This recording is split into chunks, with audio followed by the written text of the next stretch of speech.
Hey minions, sorry I'm a few minutes late. Just getting set up here. I realized that I needed to go for a run today because there was no way I was going to be able to run for the next couple days. So I was like, well, I gotta get some exercise in, otherwise it'll be like a week before I actually able to run, and that's a little bit too lazy. Well, a little bit too unhealthy, I guess. All right, I'm almost set up though. Here we go. Open up the chat. Run, like jogging. I was just jogging around the neighborhood, basically.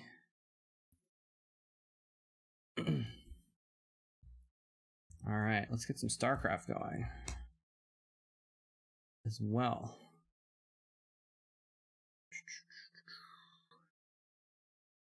This looks like an interesting game.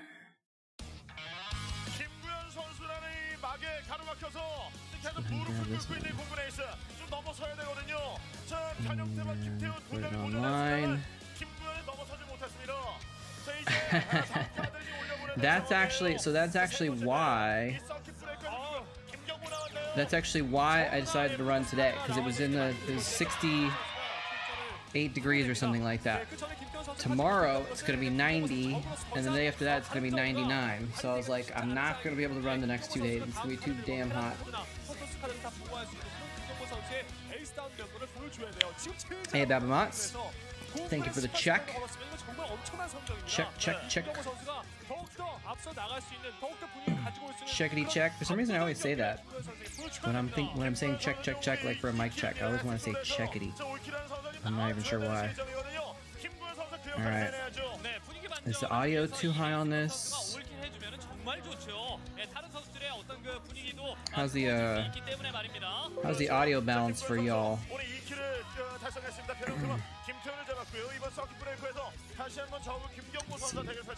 Cal versus GMO. Alright. I think we're probably good. Stream seems to be live.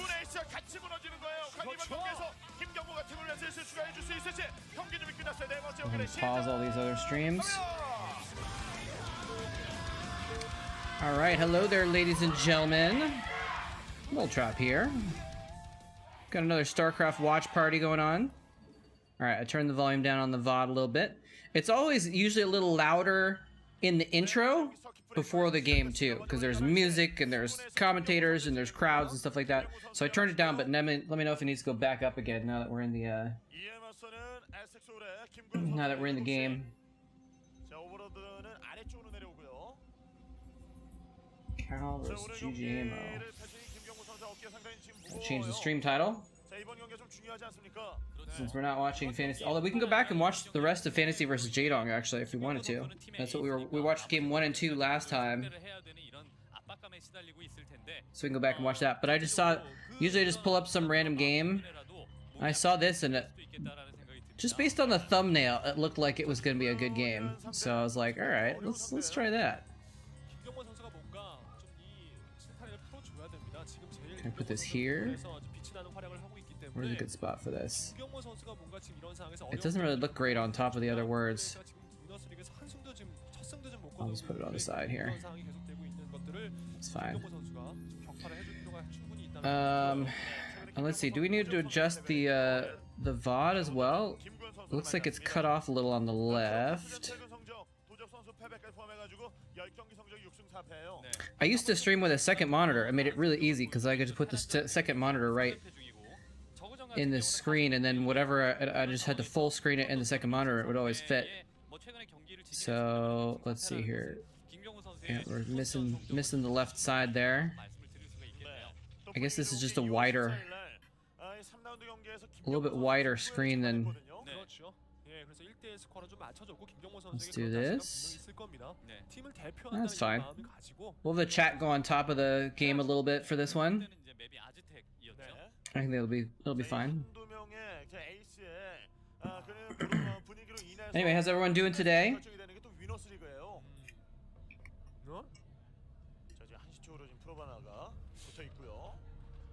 And is the VOD still good right now, or did I turn it down too much?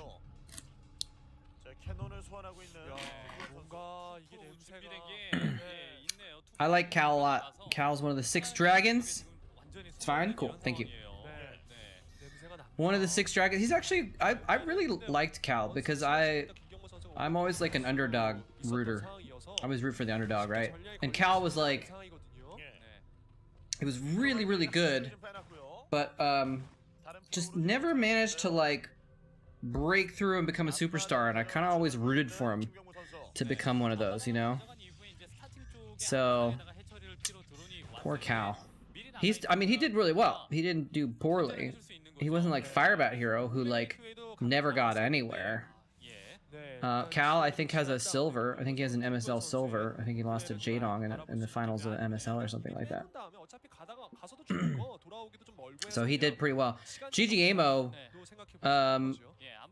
was also really... He had moments of greatness, I think. He was pretty good. But he was not quite on Cal's level usually.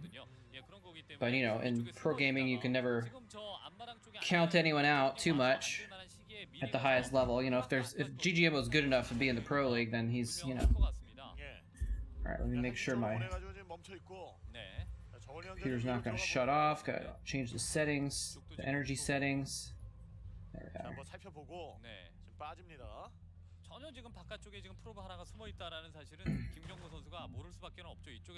Anyway, so we'll see what GGMO can do.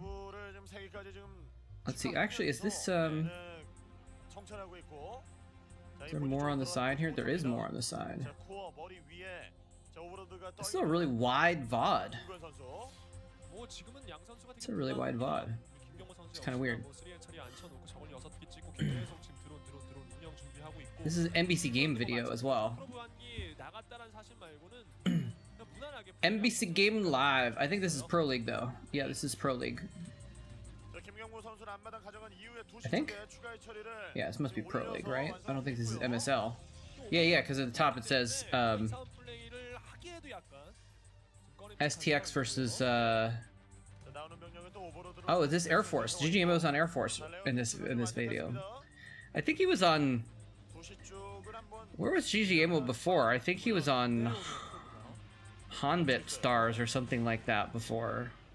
I don't remember where GGMO, what team he played for before he was on Air Force.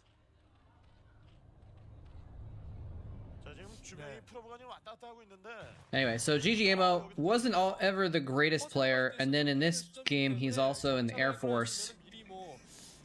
So he doesn't have much time to practice, so it's got a lot going against him. Ooh, hidden pylon. That's an interesting place, pylon. I mean, this is later on too. I guess that's just like a scouting pylon, just to kind of see if anything's going around the map or whatever. I don't think he's gonna proxy any tech or anything at this point, unless he's gonna hide Templar tech there so it doesn't get scouted, or a second Stargate or something. Oh, the Templar Archives is in the main. Oh, he's hiding extra gateways. This is a little bit weird. Because if that gets scouted, that's a big deal. He can lose those gateways pretty easily. But I guess it's like he wants GGMO to scout him, and then think that he's like just going for 2 base tech into 3 base or something like that, which would be normal on this map, I guess. But instead, he's gonna get extra gateways down and do a push. And GGMO's preparing for a push, so we'll see.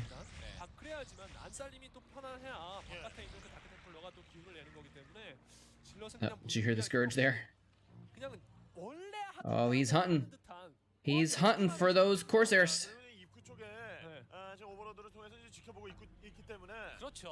Oh, he almost got him. Corsair was like, oh, look out!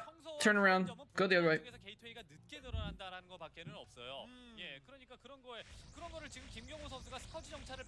And boop. Boop.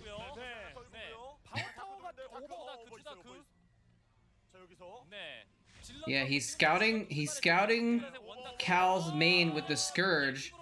Oh, look at this. He's actually just gonna try to chop down this sunk. Nice. He's like, I don't care if you have an Overlord there.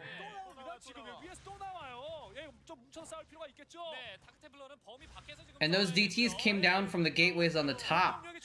Oh, so he wasn't trying to make extra gates to do a big zealot push. He just wanted the DTs to come in from a sneaky position. And they did. They came in from behind the Sim City. Wow, that is actually kind of really smart. That the Sim City with the Overlord in front is designed to prevent the DTs from walking around all over to the sunken. So he just came in from behind. Oh my god, these Dark Templar are getting so many kills. 6 kills, 7 kills, 10 kills. Holy crap. That's over 20 kills for those 3 DTs. And some of them were Zerglings, but some of them were drones. Oh man. Oh man. That's you hate to see it, as Future would say. You hate to see it. Can you guys watch Future? The old school American Brood War player? These DTs hiding behind the minerals, getting more kills. Oh my gosh, he's got so many kills. Jeez.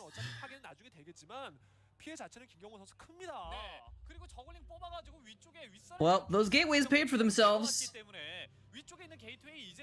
I think he knows they're gonna die, so he's remaking them in his main now.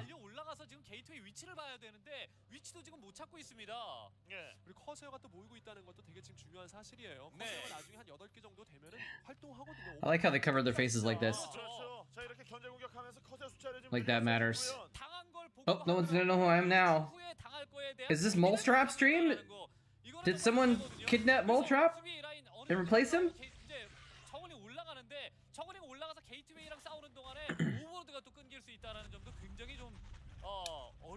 Kind of like people who wear their masks right here too, as if they don't breathe out of their nose, like as in air doesn't come out of their nose.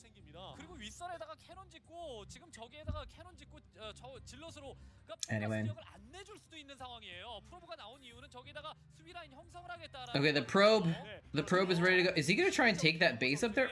How does GGMO not realize that there's something up there yet? It's true. Yeah, no one. It's true. Oh crap! Who's casting now? I don't know.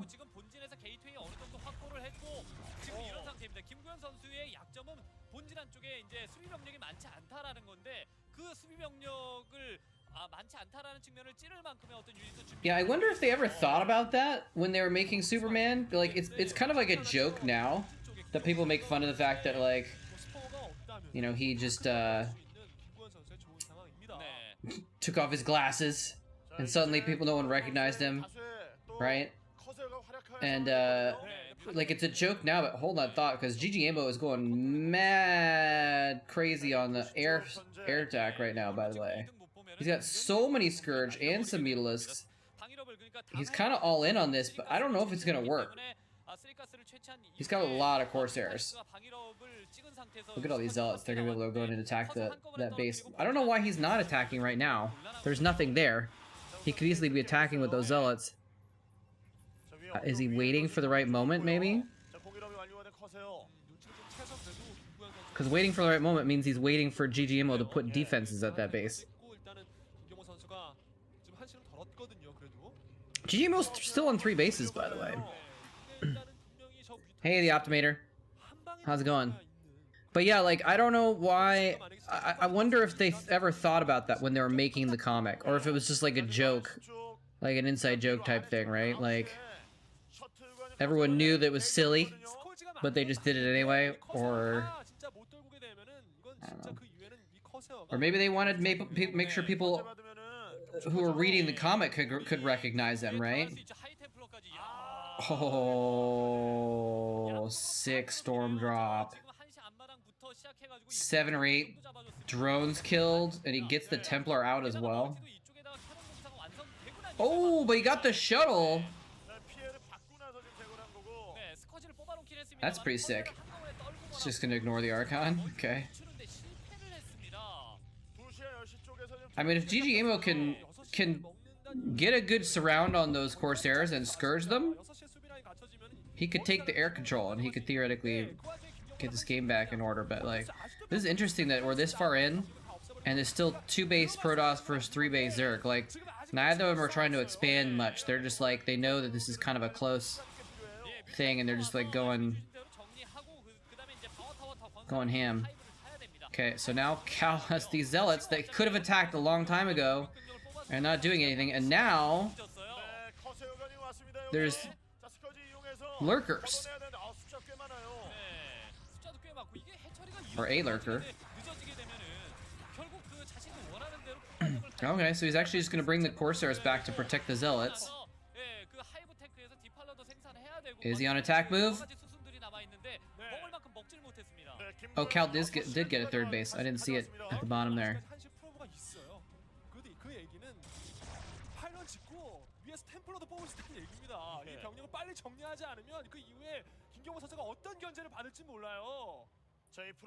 Move that over a little bit so we can see the mini-map. Kind of have to readjust the layout of my stream a little bit depending on the details of the size of the VOD.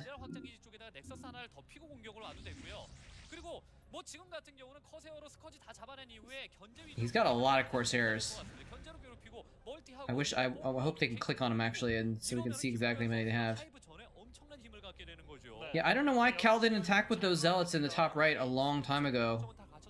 I guess he was still building them, but like...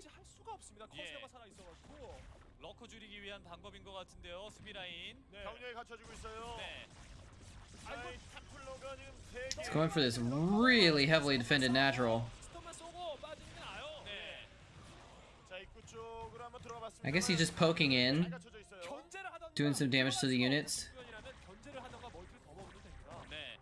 Prevent him from expanding top right. That might have been it. Oh, here it is! Here it is! This is the moment! Killed all the Scourge, retains air control. GG Amo, not as good as Jaedong. Confirmed. Yeah, that was a lot of gas. I mean, there's like a dozen Scourge or something like that. So 6 times 75.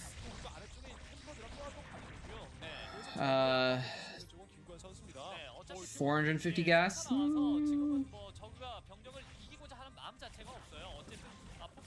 It's a lot. It's not like ton of gas though. But now, this is the thing, is now that he doesn't have the threat of the Scourge anymore, now the Corsairs can just do whatever the frick they want. It's just killed like 5 Overlords.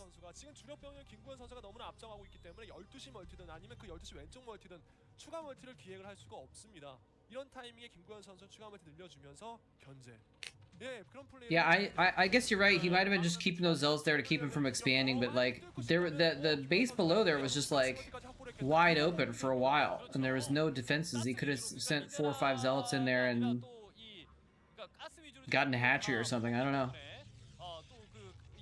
because he had already fought for that location. Now it's almost as curious why GG Amo didn't do anything about the zealots up there for a while. Oh, look at this! He's disruption webbing the lurkers! Nice! Oh, I love D-Web! Oh! I know I love Cal for a reason. Disruption webbing the lurkers. Hardcore. And the Dragoons are... Like, the Zealots get messed up a little bit, but the Dragoons are just, like, free damage. Corsairs get free damage, too. Very nice. He could D-web all 3 of those lurkers with one disruption web. There he did. And because the Dragoons can fire from outside of disruption web and still attack. And it's funny, you can see there's a zealot next to the lurker, just chilling there.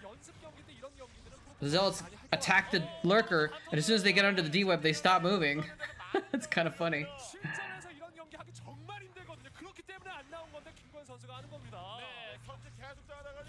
There were Zerglings attacking a hatchery? No, I didn't see that. How far back was that?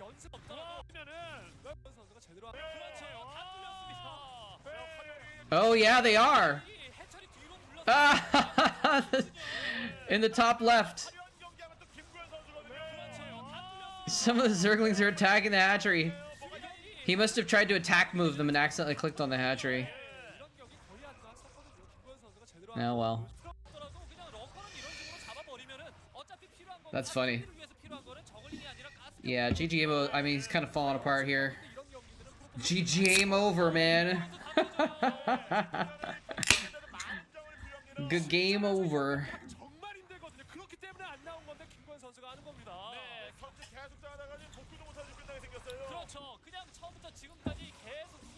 I was drinking a slightly healthy electrolyte protein drink, but to celebrate Cal's victory, I have to switch over to the unhealthy, sugary, bubbly drink. Good game over. How's it going, Bantam? Hey, KennonCon is back. We need some cracklings in ZVZ tearing down hatcheries. Are we doing more trivia, KennonCon, today? No pressure, by the way. I'm just joking around.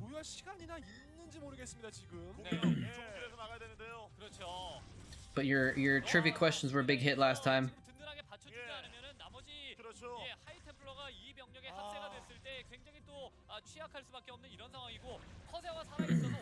Cracklings in ZVZ is not something you see very often. Finally caught a stream. They've been at night. Are you? Yeah, it's always I do night on Wednesdays, and I do the afternoon on Saturdays. So, and I don't stream that often, obviously, only a couple days a week. So, look at this. The Corsairs are just like, oh, they're disruption webbing the Hydras so they can just kill overlords for free. Oh man, Cal is just dominating this. GGMO's still in it somehow, but like Cal has 4 bases now. It's 4 base to 4 base. It's like.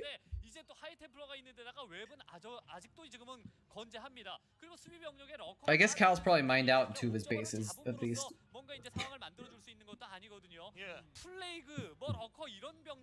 But still, not good. Oh wow, he disruption webbed. Oh, he put the disruption web between the Sunkens, and it actually canceled out both of them. That's pretty sick. That is actually pretty sick. Man, I keep saying this. I don't know why disruption web isn't used more in PvZ. But I guess it is used more often than I thought. When is this game from? This is from 2011.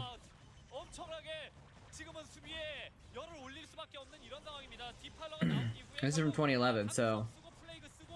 But yeah, I mean, we've seen a number of times when disruption web has been used, though. So I guess I can't complain that it's like never used anymore. But I do think it should be more meta, at least. I think it should be more popular.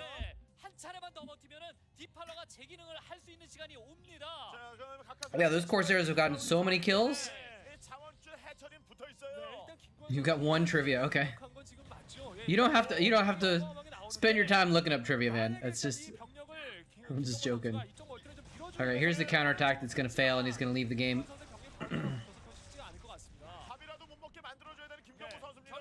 How long duration do disruption web have in seconds?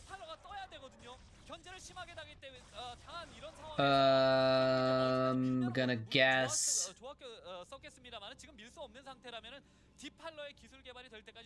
For some reason, 12 pops into my mind. And for some reason, my second guess is 20. It's got to be a round number, because things always have round numbers for some reason. But 20 seems like a long time. Like, my first thought was 20, but then I was like, that seems like too long. No spells can last for 20 seconds, right? So then I was like, 12. Hey, Dareki. Darek? How's it going? Alright. GG, Amo, you put up a good fight. I think it's time to leave. Well, actually, I mean, he's still holding it on here. The number is crazy. What is it, like 30 seconds or something like that?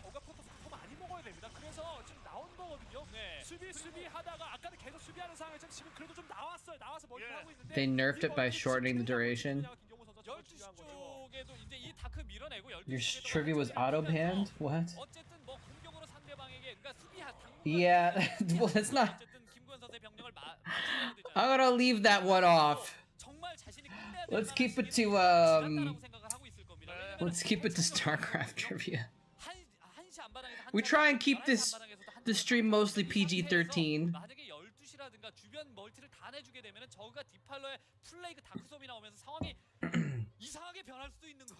15.12 seconds is the disruption web duration. Alright, well, I thought it was gonna be a round number. I was wrong. 15.12 seconds. That's a long time though, actually. I wonder if that's because, like, it used to be 18 and they reduced it by, you know, 15% or whatever, and that, like, ended up at 15.12 somehow. That's a weird number. It's a long time though. 15 seconds is a long time in StarCraft. She doesn't look too happy. Cheer up, lady from the past. 10 years from now, you're gonna be on a live stream. The mission where they introduce D-Web feels slightly bugged because it disappears before the units in the script action finish before destroying the sunken clock. Ah, that's funny.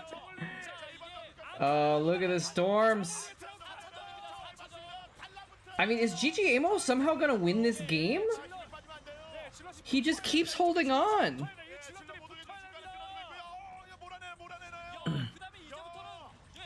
How is GG Amo still in this game?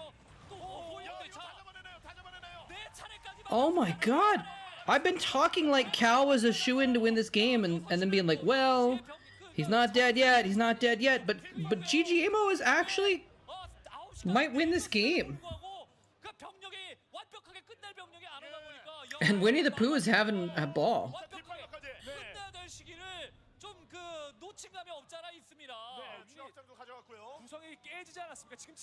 The swarm consumes all. Yes, CannonCon, I have casted the 1.5 hour game. I casted it with Combat X. It's on the Vile Attack channel if you want to watch it, and it's called English Commentary of the Movie. Because it was so long that I was like... And it was early on, so early on that, like, English commentary was still, like, I still had the title on my videos English commentary because people didn't, it wasn't really a thing. So we called it English Commentary the Movie. I called it that. But I was thinking of watching that game on stream today because people have been requesting it, actually. In fact, were you one of the ones, CannonCon, that requested it before? Because the last 2 times people have requested it, it's been like late in the stream, and I've been like, it's too late to start it because it's such a long game, right? But if we start it early, we can watch the whole thing maybe. Hey, Agent Rifle, how's it going? So I was thinking about watching the watching that game because I have not watched that game in, you know, 12 years or something like that since I casted it 12 years ago. So if you guys are interested, is there some interest? Do we want to watch that game? Or is it 1.5 hour game too long to hold anyone's attention?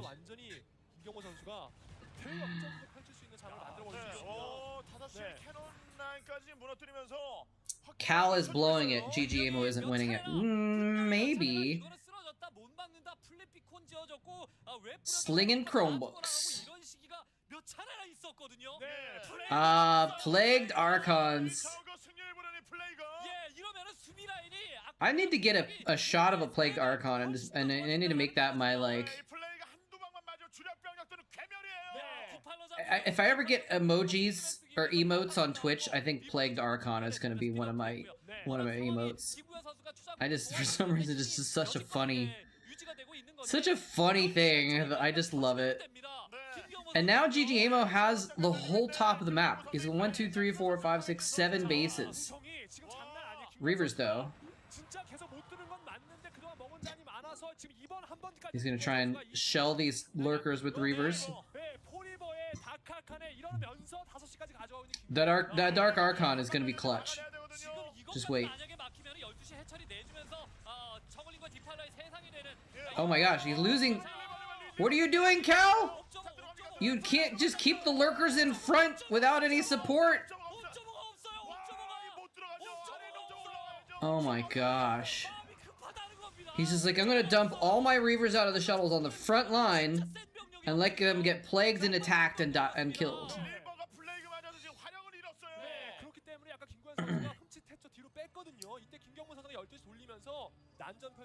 Oh, you saw that video? You didn't realize? Yeah.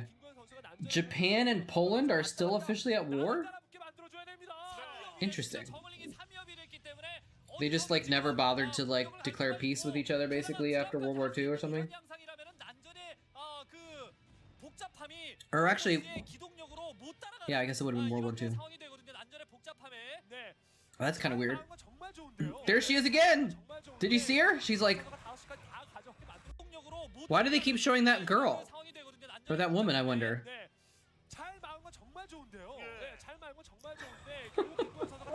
Is she someone specific? The peace treaty was never signed, but no one cares. Yeah. I mean...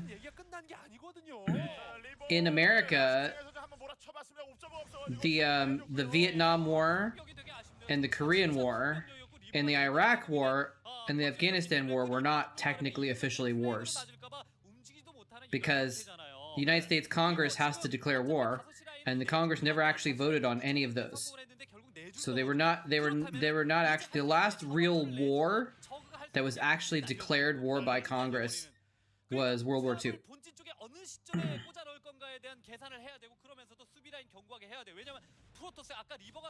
Make a GIF of a glitched out Goliath Goon Ultra. You mean for an emote on the channel? Oh, that's right. They just started letting you do animated emotes now, right? Okay, here's the Reavers. This may be the last battle, actually. He's got more Reavers now. He's just going straight into the natural. I'm not sure why he's going straight into the natural instead of the expansions. Maybe they're better defended. Maybe it's because this is his rally point. He might finally do it.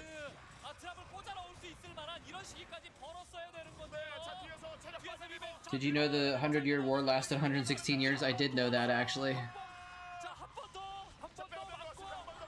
See, he's broken through the natural, but that doesn't matter. He hasn't gotten rid of any production. I mean, he killed one hatchery so far. He hasn't gotten rid of any economy. He hasn't gotten rid of any tech. I don't know why he attacked this location. Like, if he'd gone into the third, or like one of the top right bases, he would have killed the base and killed the drones. But instead, he just kind of all in the top left. And what did he accomplish? A Reaver bomb dead. Yeah. The emotes are small, those, right? So it'd be hard to really, like... I guess if you got it right, you could maybe make it into a GIF that worked in a tiny space. Canadians like clubbing seals to death? I don't know about that one. Unless you're talking about like Eskimos or whatever, you know, native Canadians who sometimes eat seals for food in remote places or whatever.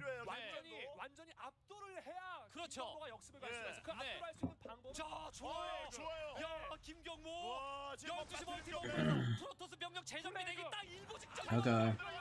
Oh, he's got too much stuff now. Oh, but the storms, though. Can the storms and the Reavers do enough? He put lurkers right on top of the Reavers, but that actually let the Reavers kill them. Damn, he killed everything! Oh man, I thought he was about to kill all those Reavers, but he didn't target him down very well. Canada's commercial seal hunt is the largest slaughter of marine mammals on the planet. I had no idea about that.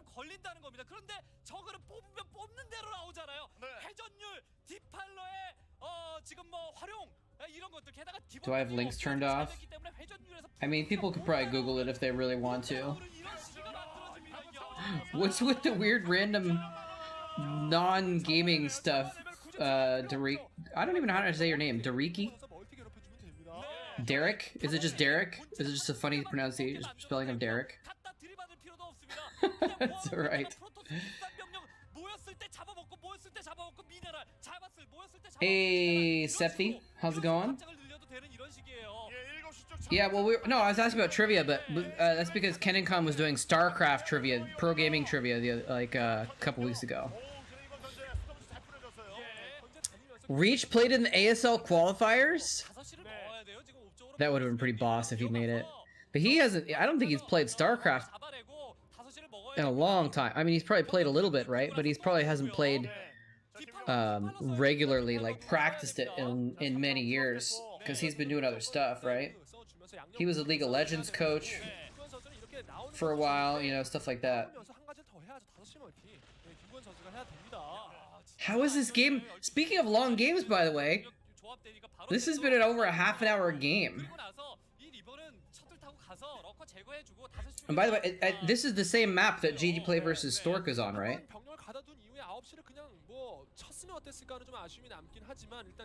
Same Artosis never made an ASL. That would have been pretty cool too. Did he never even make it into the first round? I thought maybe he had once, but maybe he never got through the qualifiers. Okay, there's no Reavers this time. That's a lot of Zerg units. It's a lot of Psystorm though. Oh my god. But he doesn't have the Reavers in the back.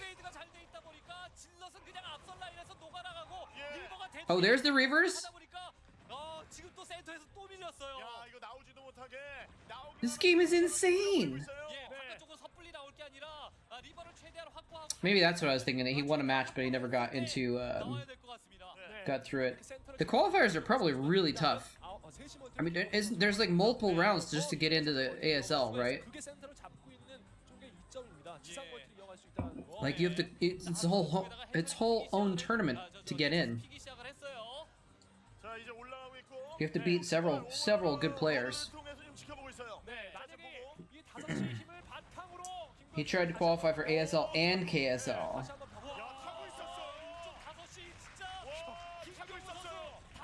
He's been trying to get this bottom right base up for like ages, and these lurkers have just been stymieing it the whole time. Oh.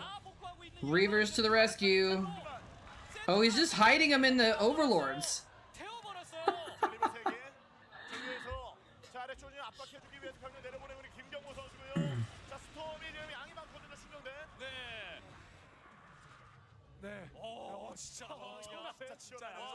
He's camping Reavers there just to make sure that he can kill.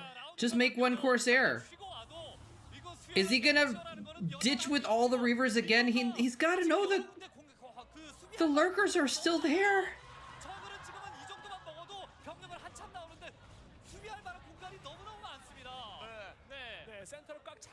Yeah, for sure. Just getting into the round of 24 is like ridiculous. Cal, make a cannon back there or something. Make a Corsair and attack those overlords. Oh my god, again. Over and over again. GG Amo is like attacking with these massive armies from all different sides. And Cal's just like, stand your ground. Scarab shots, storms. Now he finally has ultras.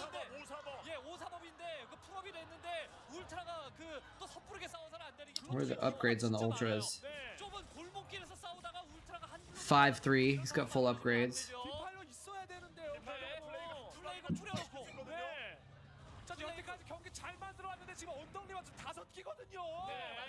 That's a lot of Reavers. I think is Cal finally gonna win? He's got so many Reavers. I don't know how you defeat that many Reavers. Plague might help. Oh, the Defiler just walked in there and died.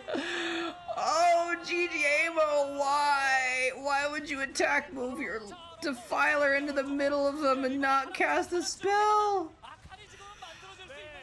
No. Oh my gosh.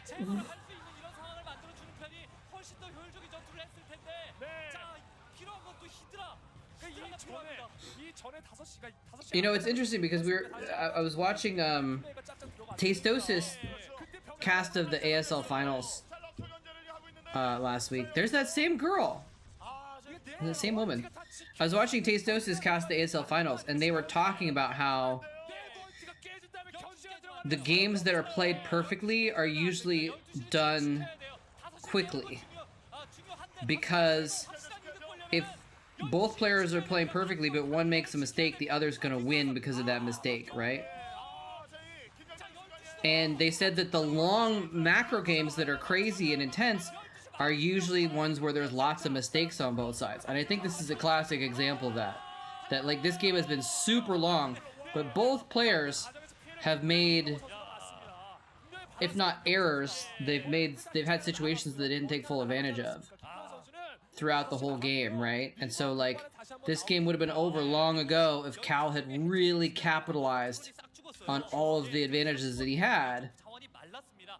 Or, you know, if GGAMO had played things a little bit better and really, you know, killed the Reavers and done stuff a little bit better. Like, both players had a chance to maybe play a tiny bit better and win at some point. I'm not saying they're bad. Like, I'm not blaming anyone for, like, playing badly or something like that. Sneak in there with a random shuttle in the middle of nowhere. Get some drones. So neither of them are, like, playing bad. Like, I would not be able to obviously ever play at the level they're playing with the multitasking they're doing. But if they had, like, one more task in their multitasking, they could have won by now, you know?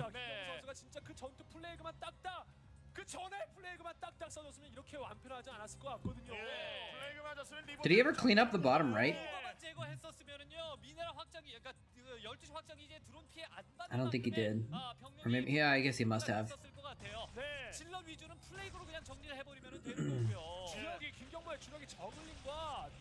Using 2 storms to kill 1 lurker? Can't do it at this stage in the game. Yeah, he keeps, like, the lurkers drop out, and then he sends Reavers over and he cleans up the lurkers, but the lurkers just keep popping back in the overlords. Unless he finally killed— oh my god, did he really just lose a shuttle? He just lost 2 shuttles! Full of Reavers! For nothing! Oh my god! What?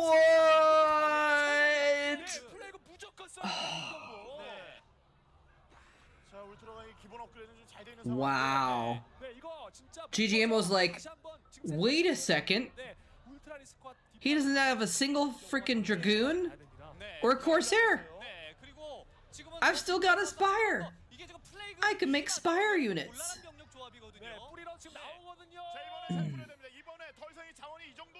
Oh, this is some good trivia. GG Play won 2007 OSL, beating 5 Terrans on his way to the title.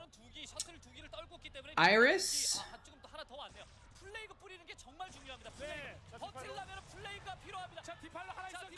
Flash, I think. Oh, hold on a second. Oh, wow. He's really pushing. But again, well, okay, I guess this is a mining base, so that's a good spot to hit. And this isn't the same map as GG Play versus Stork, by the way. That's Andromeda. This is different. Sorry.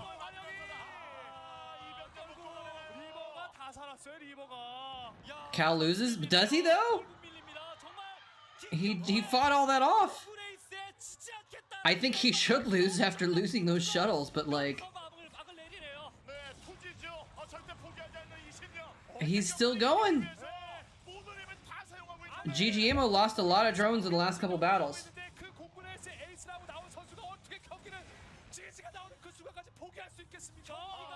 That's 5 Archons.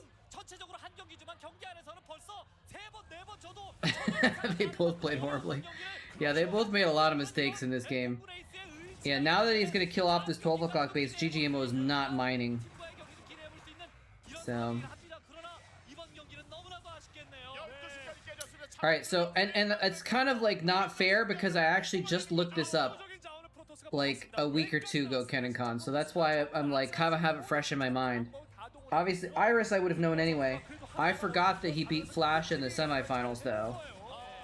If I remember that correctly. Yeah, he finally finishes the game. It should have been over 20 minutes ago. And you know what? Maybe that's why Cal never got superstar status. He was one of the dragons, but he was never superstar, and maybe that's why.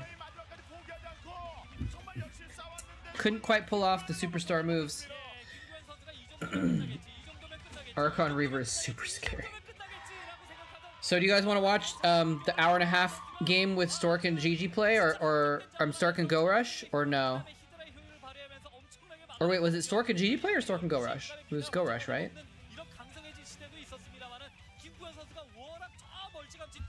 I don't remember now, but I can find it. Yeah, he had really great storms, for sure. Let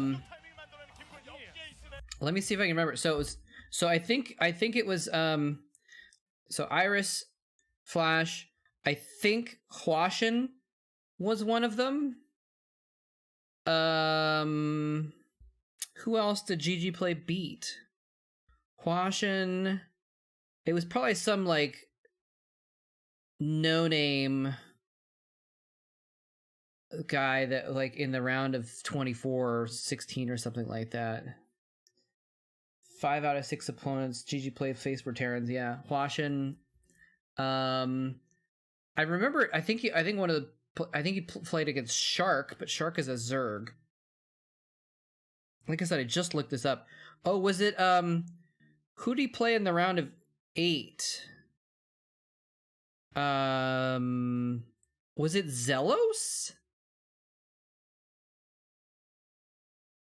Was it Zelos or like Light? Maybe it was Light.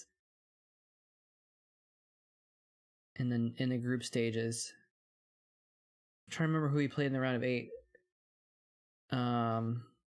It was someone like that. Oh, that's tough. All right, well, I keep asking, and no one says they want to watch the long ass game, so I'll wait because there was someone that requested it before, and so we can wait till they get back. Let's go back and watch Fantasy versus J-Dog then, I guess, because we watched games 1 and 2 last time. So let's see, is this game 3?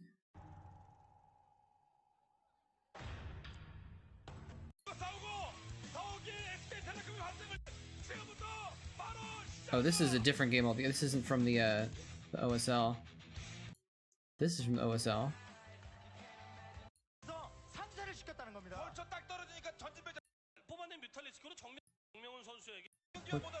What game is this? Oh, this is game 2. I guess I have to go to TLPD and find it like I did last time.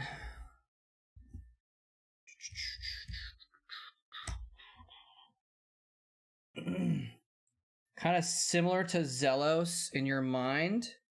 So like it's like some one of the old school Terrans or something like that. Wasn't Boxer or Oov, was it? I mean, definitely wasn't Oov. Did he play Boxer in like the early round or something? No. Maybe. Was it Boxer? I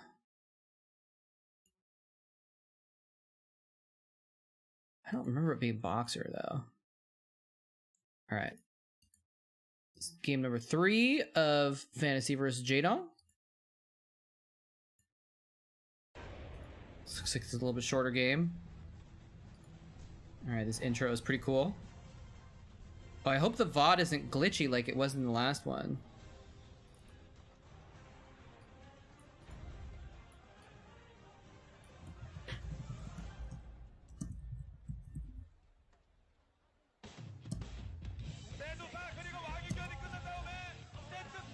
All right. Here we go. Alright, I think I give up. Not old school, but reminded you of Zelos. Let's see, who would that be then? Oh, I think Up Magic was one of the ones that he played in the group stage, right?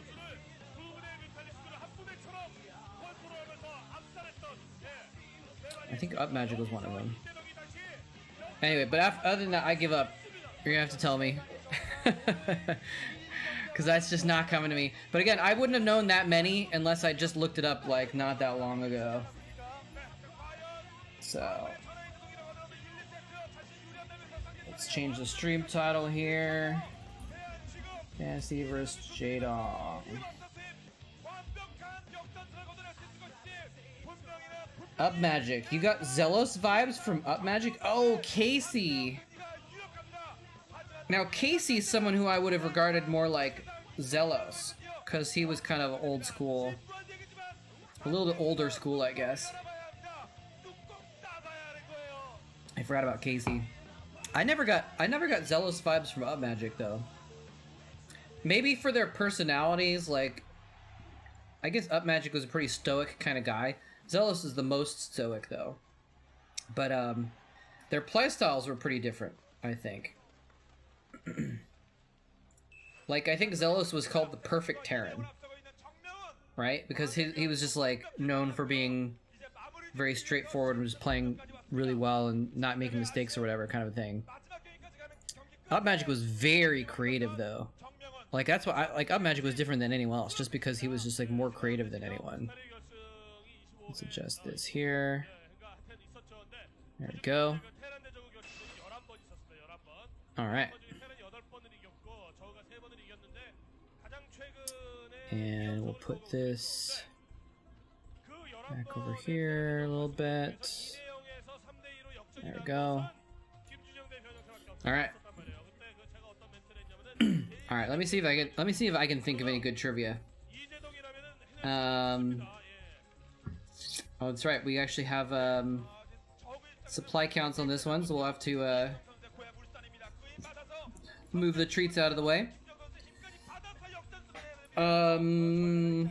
Let's see, what's some good trivia that I can think of?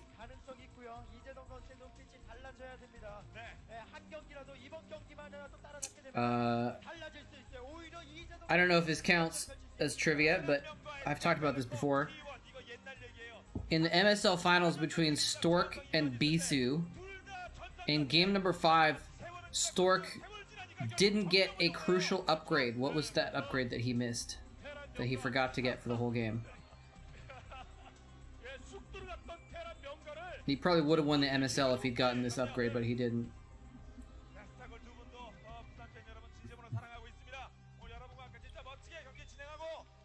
Kind of heartbreaking, actually. He never realized that it wasn't upgraded, otherwise he could have gotten it, because it was a long game. Casey was one of those players that, like,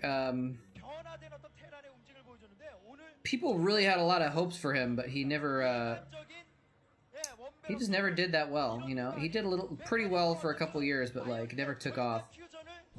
But he got a little bit of a following. Repeat, so when Stork and Bisu played game number 5 of the MSL finals, Stork forgot a very crucial upgrade. What was the upgrade that he missed?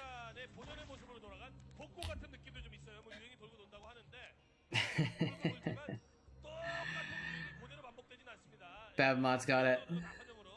It's funny because the YouTube is...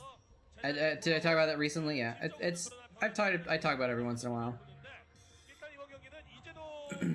Babamot's probably answered that from when I asked it the first time, but it came up right as I asked it the second time, because the YouTube's sometimes behind.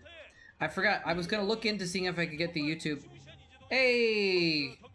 Doso, thank you so much for the $5. Much appreciated, sir. How's it going? Did you mean to not leave a comment? It didn't put anything in the comment on the screen. That's kind of weird. It didn't make a noise either. Man, all my alerts are messed up. I don't know why.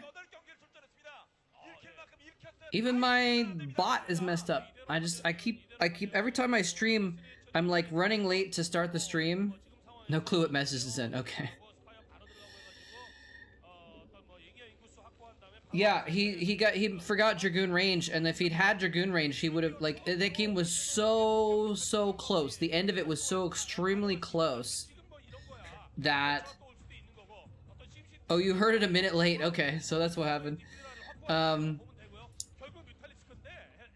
end of the MSL Finals Game 5 was so close, it came down to, like, mining out the game, which means that if Stork had ever had Dragoon range, he would have gotten 5 or 10 extra Dragoon shots from ones in the back when they were battling, and he would have come out on top in 1 or 2 of those battles.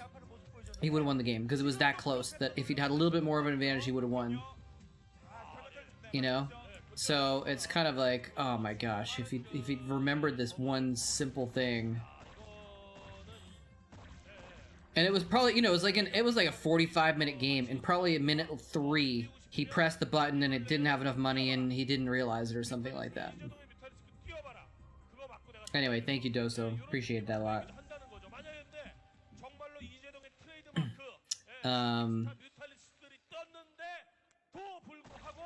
Anyway, yeah. Alright, well maybe I should think of trivia, try and think of a trivia question that I don't talk about all the time. Here's a trivia for you. What's my favorite player? Oh, I talk about liking Zero every single stream. Does anyone remember that?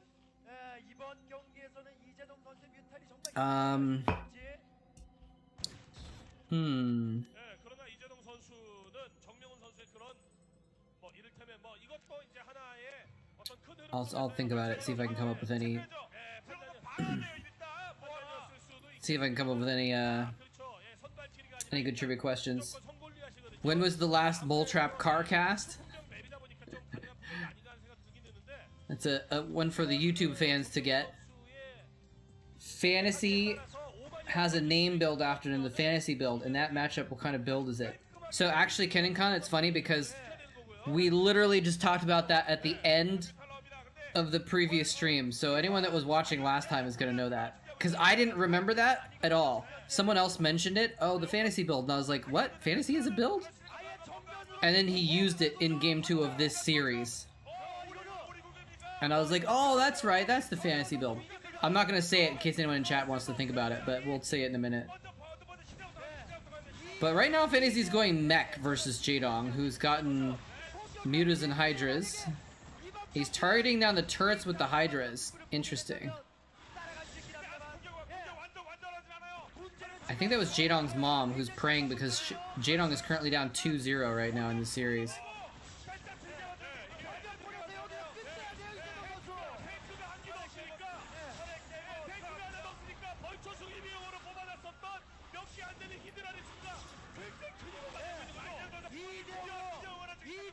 Oh my goodness, he actually just dominated the natural expansion with just a handful of Hydras and Mutalisk Micro.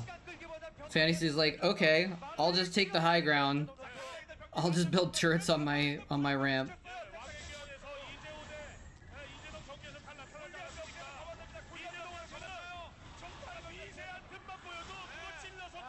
But yeah, I mean, when was the last moletrap car cast?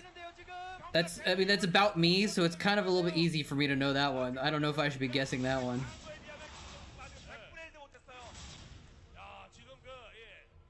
Mech vs. Zerg is trendy. We either always see it or no one uses it. That's I think the case, yeah. There was definitely a period around this time in like 2009 when it was like a big thing. I think Flash did it in like 2008 or something like that. Maybe it was 09.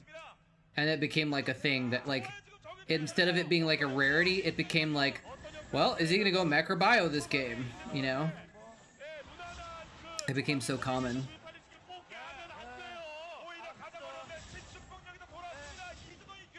Less micro and macro than bio. If you don't want to deal with it. That's a good point. That's a good point. If I ever play Terran versus Zerg, I'm just gonna go mech to make it easier because SK Terran is too hard. Oh, Flash used it again in 2018. I mean, it's kind of always been a possibility since then, right? I mean, even going way, way back, it's not like no one ever went mech. Even, you know, you see games where Nada was going like Vultures versus Zerg and stuff like that, you know, back in 2004. So it was always like occasionally something that happened.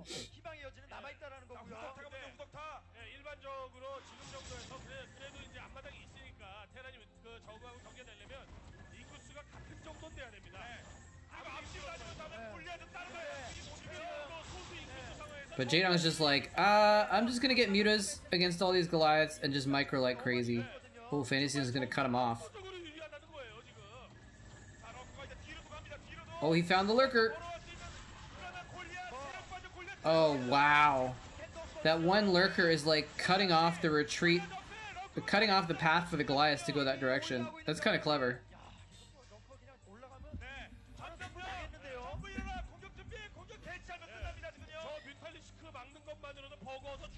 Anyway, if anyone's curious, the fantasy build was Valkyries, right?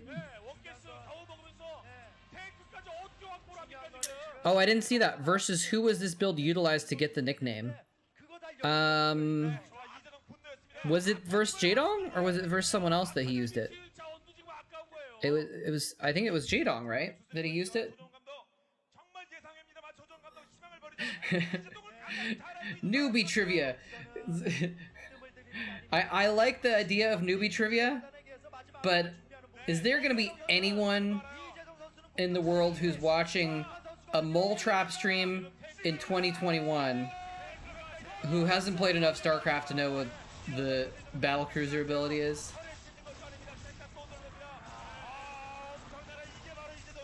Yeah, I think it was like Vulture harass into Valkyries, right? Or something like that. Oh my gosh. So much stuff. Jadong's just too strong. I like the lurkers. You wouldn't think lurkers would be good versus mech, but... Oh, it was 2008 versus GG play. Interesting.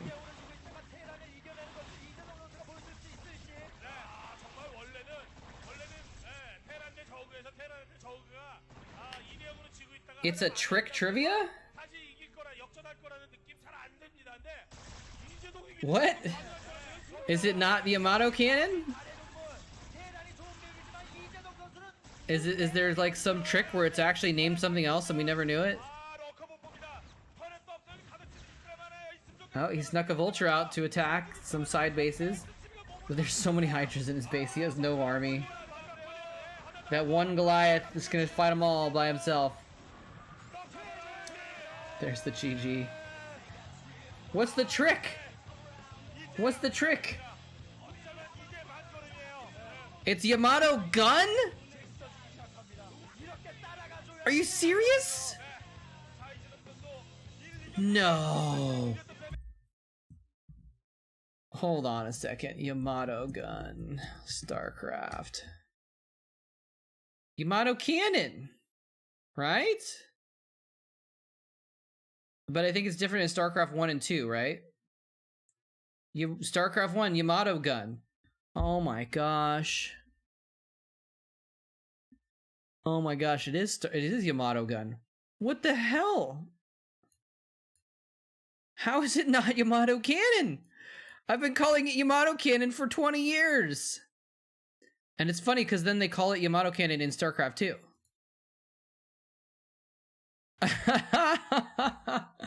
A Yamato gun. What? How did I not know that? How is this 2021 and I didn't know that? Oh gosh. Oh my god. I cannot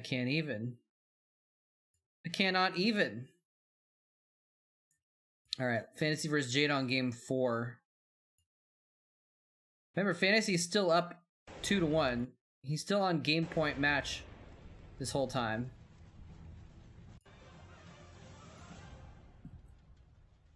Or game point match. That doesn't. He's still on match point.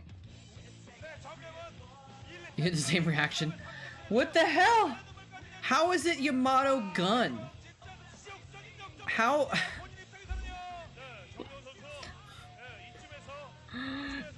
Why has everyone been calling it Yamato Cannon for 20 years?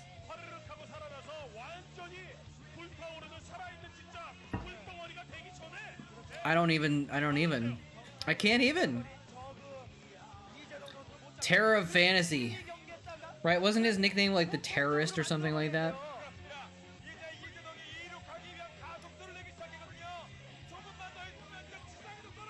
Didn't they say Yamato Cannon during the dialogue? That might have been, maybe that's why.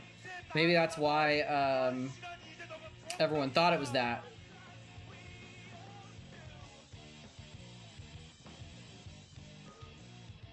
I don't know.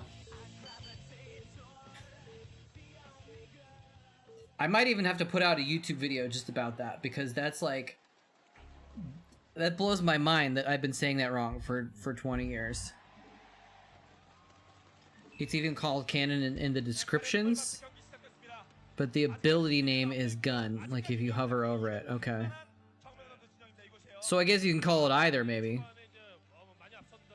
Translated it wrong? What do you mean translated? It's an American game.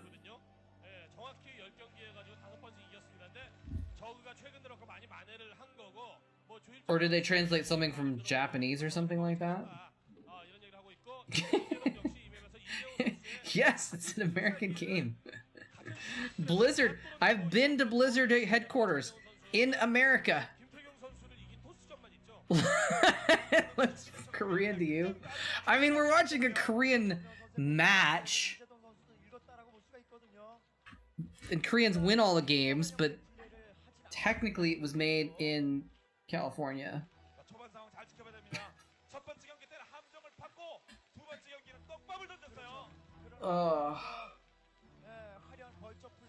Now I'm trying to think of other things that were like made in one place but popular somewhere else, and I can't think of it. I can't think of any examples. My brain is super farting right now. Sorry, I was just trying to brush something off of my microphone, so I don't know if that made a weird noise when I did that.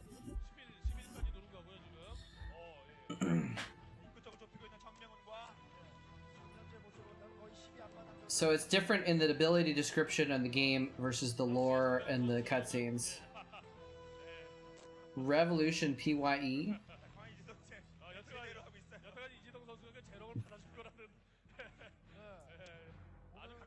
Sagyungi, game number 4.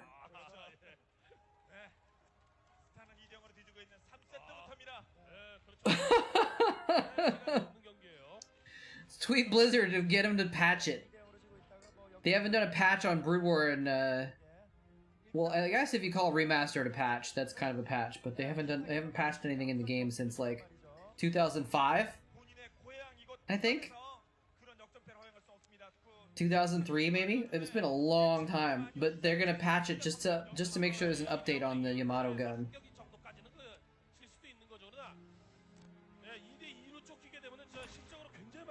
What's the name of the Dragoon range upgrade? Singularity charge, right? Oh, that Overlord, sneaky Overlord has scouted the proxy factory.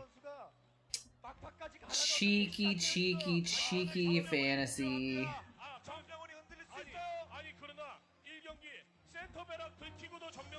He's actually even going to send a drone over to attack the SCV. Because he can. And if he gets that SCV, it's game over. Oh, no. Fantasy.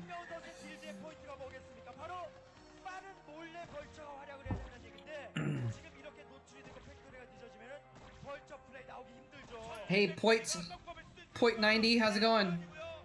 Oh, he actually, okay, he sent another SCV. That's pretty clutch to finish the factory.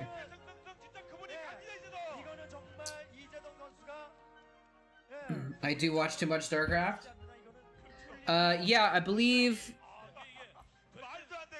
this is actually 2009. This OSL is from 2009.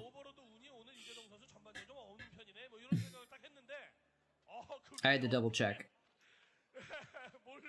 Yeah, and you know what? I might only know the name of the Singularity Charge because of the other one, of the other trivia about Stork forgetting Singularity Charge. That might be why I know the name, because I remember thinking that he missed Singularity Charge. Dude, when I was a League of Legends caster, there's, you know, 100 champions at the time. Maybe more, I don't remember. There was 100 champions that were used, though. What is this Overlord doing? Why are they so excited about this Overlord?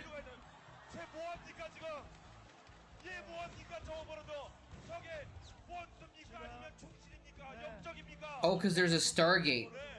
Or, oh, Starport. Okay, okay. Oh, so they're gonna see if he's gonna scout it. Oh, no, it turned to the right! Go back to the left! Go back to the left! Well, he's gonna see the Wraith anyway. So it's too late. Oh, man. Yeah, he knows now. When I was casting League of Legends, it was really weird that, like, there was this random emphasis between casters and, like, just the elitist players, the elitist people that watched it. Like, when you casted League of Legends, you were supposed to say, it was like an unspoken rule that you were supposed to say the names of all the abilities, right? And so I had to spend time trying to memorize. Wait, did he float a factory into Jaedong's base? He floated that factory all the way down into the base, and he's attacking drones. What is going on? This is insane. He's attacking drones with a Vulture and a Wraith. What the hell? So yeah, so I remember when I was casting League of Legends, I had to memorize the names of like hundreds of abilities. At least dozens, because there was probably like 30 or so champions that were used most, and I had to know those names at least. And it was just like, I don't remember any of them anymore, so I can't even give an example, but like, it was pretty insane. He doesn't even have cloaks, so these Wraiths are just gonna get eaten alive by Mutas and Scourge. Oh, he's trying to research cloak, but he's just waiting for it. That's pretty. He's microing pretty well, except for the race that he lost. But once he gets cloak, Jaedong's gonna have to wait for Overlord speed. But he's probably already getting it. If you see Wraiths, you get Overlord speed.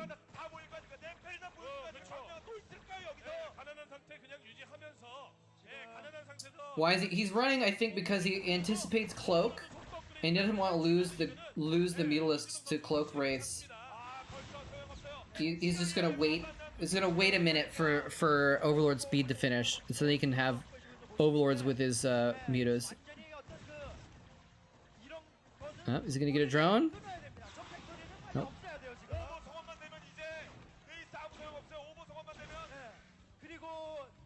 See, he must have cloak now. Yeah.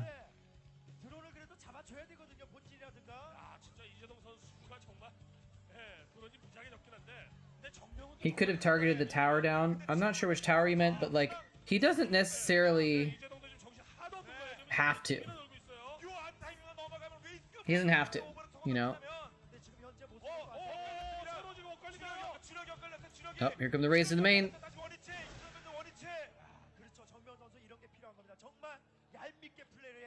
Because remember, sometimes he might need to pull the Mutalisks out, because he might need to spend like 3 seconds. Oh, that's... Oh no, what is Fantasy doing? That's why you get cloaks, so you can avoid the Scourge, buddy. He might have needed to spend a minute macroing, like, and like, he might need to go back to his base and build some buildings, and build some more mutas, and like, send a drone to make a third or something, I don't know. What's he doing? He's dying.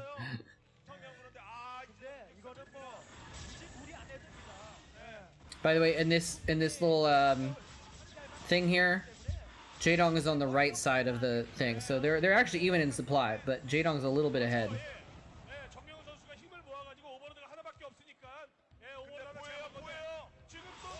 Yeah, but again, so it's like if he's worried that he's about to get cloak, and if he cloaks the wraiths, he can chase the mutas all the way back home and get a lot of kills on the wraiths. On the mutas, right? Maybe he can kill some scourge. So like, why risk that if you can just fall back and just regroup and get more stuff, you know? I don't know, but I'm just saying I think that's probably what Jaedong's like thinking is.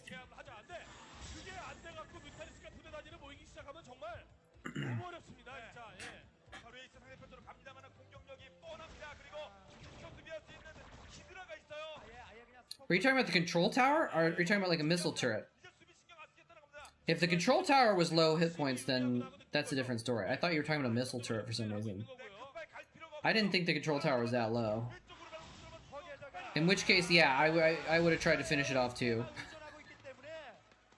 Oh, 500. So it wasn't low at all then. It was just he thought he should have attacked it.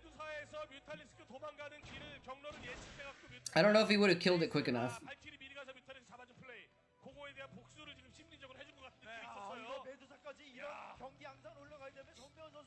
Because look, it's right next to his SCV line, so he could have repaired it too.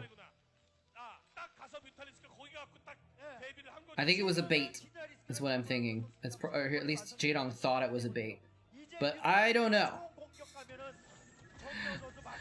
My usual fallback is Jaedong is better than me, so whatever he did is probably right for some reason. And I'm just trying to figure out what that reason is, but I don't know.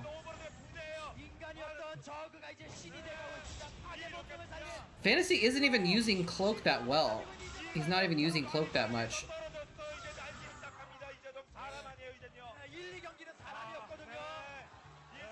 Oh no, there's Hydras now too.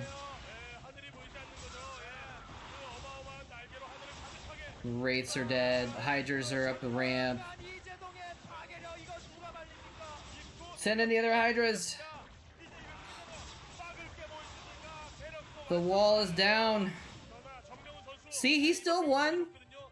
Maybe Jaedong was just playing with his food. Yeah, the proxy getting scouted and countered is like kind of already the end, isn't it? My nose is itchy today for some reason.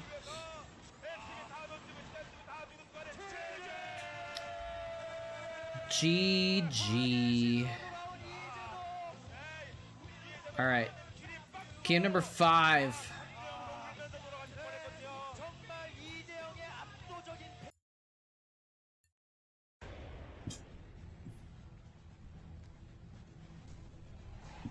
Wait, hold on a second. Cheese Out Cancer is the name of this thread? What is this? We're doing some sort of charity. Oh, it's a charity tournament to prevent cancer. Okay. I was like, Cheese Out Cancer. It's an interesting name for the thread. What else is going on Team Liquid? I don't know if you guys can see it on the screen. Probably not. It's on the left side. So I'm just looking to see if there's any... I don't really go to Team Liquid ever. But sometimes if I go there for TLPD or something like that, it's funny to look at... Took a look at what's going on. And can you guys see the stuff on the right? Yeah, look. Hey, look. Moletrap is streaming. I'm still listed as Zerg for some reason. I used to sort of think I was a Zerg main, but... Anyway, let's see. Is there anything else going on? It's funny that in 2021... Let me just move this for a sec. Look at some of those names of these threads. Goons versus Eminem micromap. You know, stuff like this. It's like, it's funny that, you know, strategy. Why does Flash pay Terran? How to play PZ against TP. Like, in 2021, people are still talking about strategy and trying to, like, figure stuff out about how to play better in StarCraft. It's kind of crazy. I think. Anyway, so this is the last game, right? Yeah. Love that intro.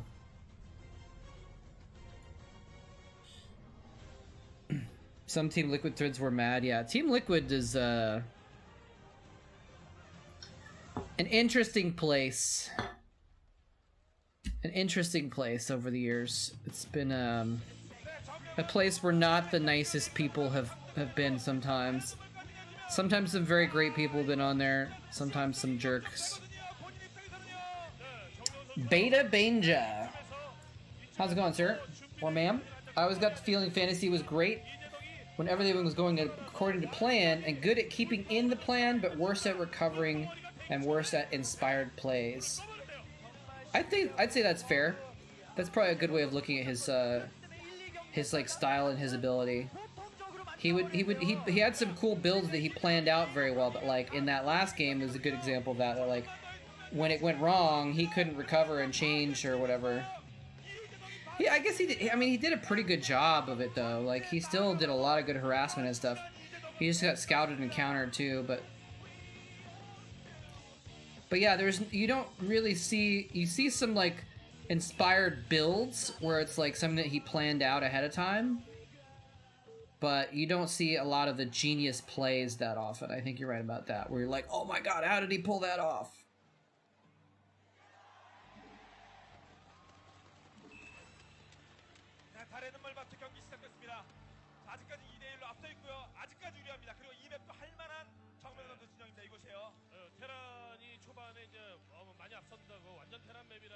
Alright, this is game number 5. There's Mr. Fantasy.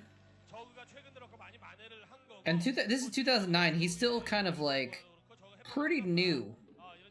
Like, I think 2008 is the first time he got to a finals. So,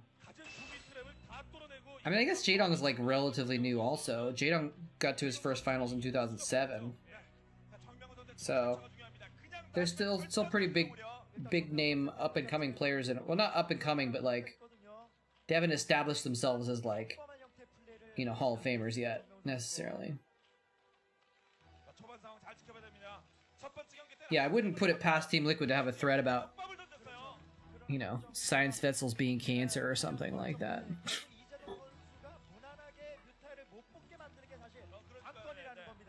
Mall out root beer.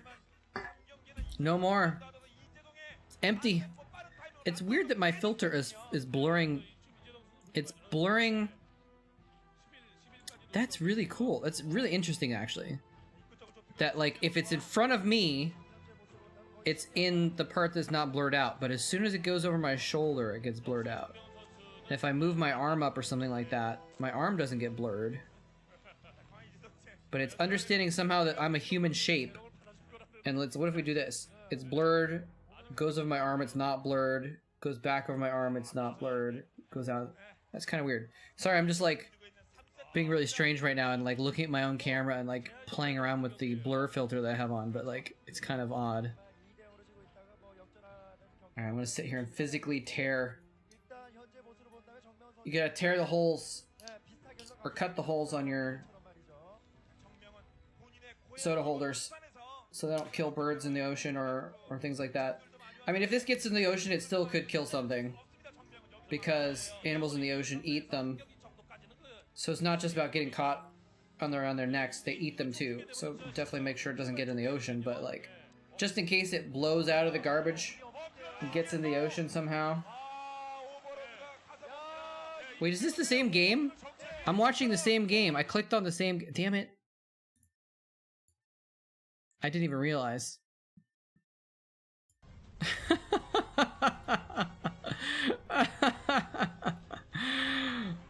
Like, he's proxying again? Wait, no, it's actually the same game as before. Alright, this better be the same. This better be a different game. Getting flashbacks, not Jaedong backs or fantasy backs? Ha ha ha ha. Alright, this says 2-2 is the score at the top, so this is game number 5.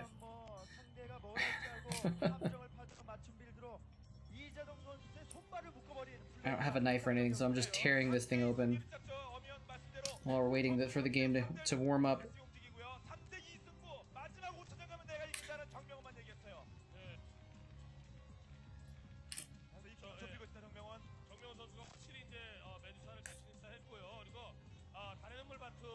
I actually, the last job that I had for a few years, I did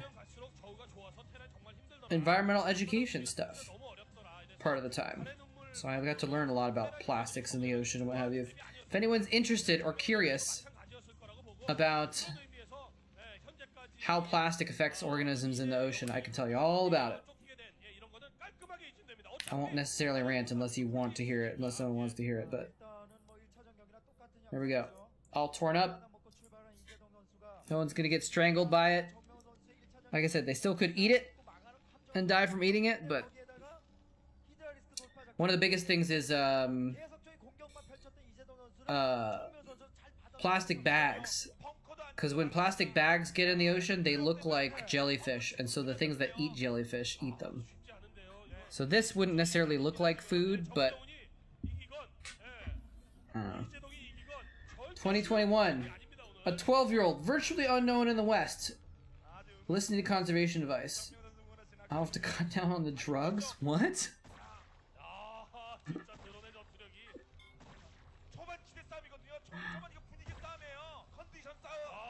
Did I say something about drugs and I didn't realize it? Oh no! This is not my stream, guys. The VOD is screwed up.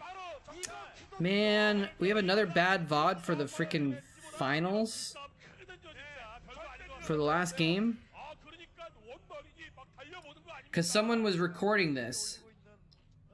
And, so they had a buggy connection when they were recording it. It looks like it might be clearing up. Yeah, exactly. Plastic doesn't break down naturally, and animals can't digest it either, so it stays in their stomachs. Exactly. Because the way that things biodegrade is because of organisms, that little bacteria that eat it and process it, right? But it's a man-made substance. There's never evolved an organism that will process this. I mean, I shouldn't say never, because there's a couple organisms that we've discovered that can kind of process plastic a little bit, but not in the same way that like bacteria naturally do in the wild, right? So, now it can photodegrade, meaning it can actually just break down from being in the sun, but if it goes in the ocean deep enough where it's dark enough, it will never degrade, basically. So, yeah, there's some organisms that can process it, but not at the same level and not at the same rate, and they're not as prolific. You know, the organisms that will process biological matter. Oh, is he gonna try and sneak this vulture through? Did he get it? Oh, it got through, but the lings are right there. Is he gonna block it?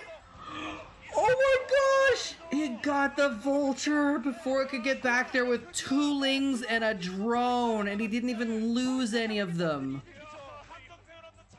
Jaedong is a god. Jaedong is god. Anyway, yeah, so what happens is, like, fish or sea lions or whatever, they eat the plastic, and it just chills in their stomach. And they never even poop it out, and so it just builds up until their stomach is full of plastic, and then they just die. Because they can't actually fit food in their stomach, real food to eat. Birds, too. Happens to a lot of birds. Also, even other stuff on land, like camels. I saw a camel, it's called a bolus once. It was this big blob of plastic that came out of the stomach of a camel who had like just been munching on grass, and there was like plastic bags in the grass or whatever he was eating. Glitching a vulture through that is really hard. And Jaedong's like, no. Yeah, that was really sick move to get that vulture through. And really good timing too. And Jaedong just like somehow just knew it was there. Okay, well you can't block the dropship. He spotted it though. What's he gonna do about it? Oh, he's gonna have mute his pop. That's the perfect time. Yeah, microplastics is now the thing because this thing is, even if this breaks down, it won't break down into nothing. It'll break down into tiny microscopic pieces of plastic that can still affect algae and like individual cells and stuff like that. So yeah, people eat plastic all the time because it's in fish, it's in lots of different foods these days. Nice, he's gonna float the eBay over the turret. Nope, he's not actually. Oh, there's a Valkyrie out, but he caught the Valkyrie with a Scourge. I really wish there was a good VOD quality for this game. Oh my gosh. He's got nothing at the front. There's just random lings attacking the front. He's got nothing there. He's got one Marine. Healthy and tasty microplastic. Nom nom nom. Oh man. Yeah, Jaedong is just on another level. He's just an absolute god. Wasn't Jaedong's nickname the Legend Killer? Because he beat, I guess he beat some legends on his rise to fame or something like that. Yeah, remember, this was 2-0. Fantasy was winning this series 2-0. Oh, look at Uv! Uv is like, damn it. Like, he's, gosh darn it. My player was up 2-0 and Fantasy reverse all killed. 3 games in a row.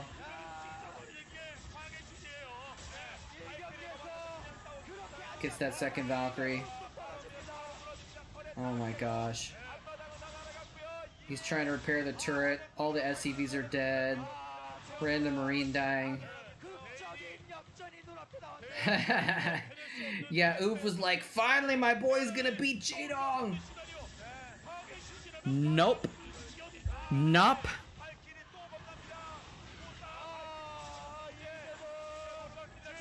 Oh man. Jaedong's too good. Jaedong's too good.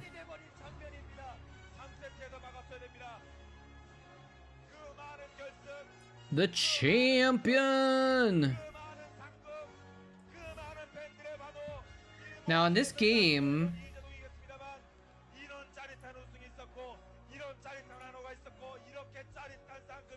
that was the Batu OSL, right? And let's just check here.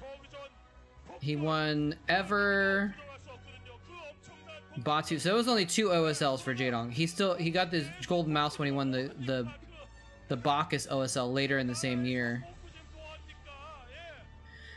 Has anyone ever won 4 OSLs? Because it looks like he didn't win another OSL after his 3rd. I forget if anyone ever won 4 OSLs. Oh, Fantasy's crushed. Can you imagine being on the verge of victory and you throw the series? Can you imagine? Liquipedia, Brood War, OSL. I know there's a thing that talks about how many times people have won. Yeah, so only 4 people have won 3 OSLs. No one has ever won 4 OSLs.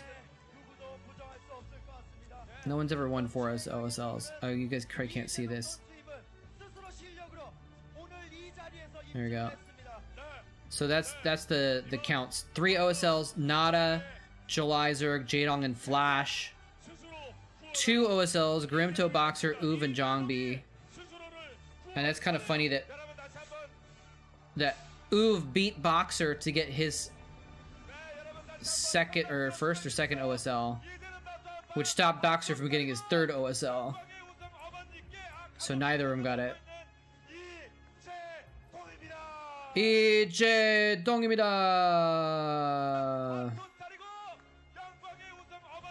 It's funny. But yeah. Oh, I forgot that Zelos has an OSL. That's right. Sync. So yeah, see, this is why Sync and Casey, they have 1 OSL gold, right? And so like that's one of the reasons why they kind of were a big deal. Reached the hero toss. I forgot that Gur had one. I probably would have guessed that. Let's look at the MSL actually. MSL winners. So again, no one ever won 4 MSLs either. Nada, Uv, Savior, Bisu, and Flash all won 3 MSLs.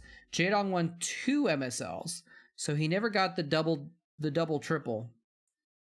Nada got the double triple, and Flash got a double triple. They're the only 2 players to get 3 OSLs and 3 MSLs. I just realized that. That would have been a good trivia question. Damn it, I'll save that for next one. Savior only won? Yeah, because Savior won MSLs, but he only won the 1 OSL.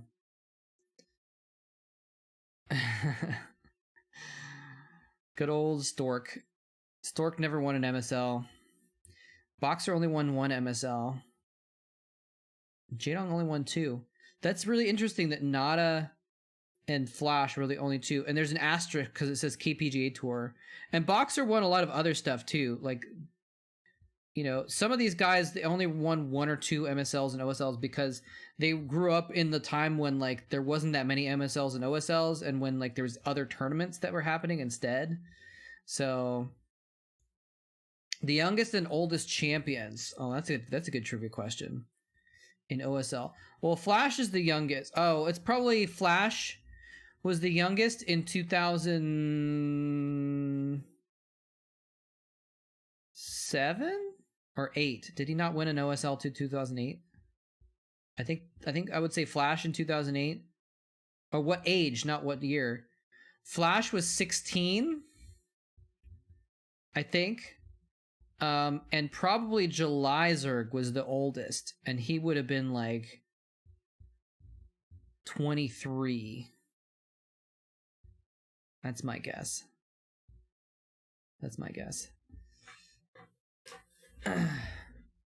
Look at the balance.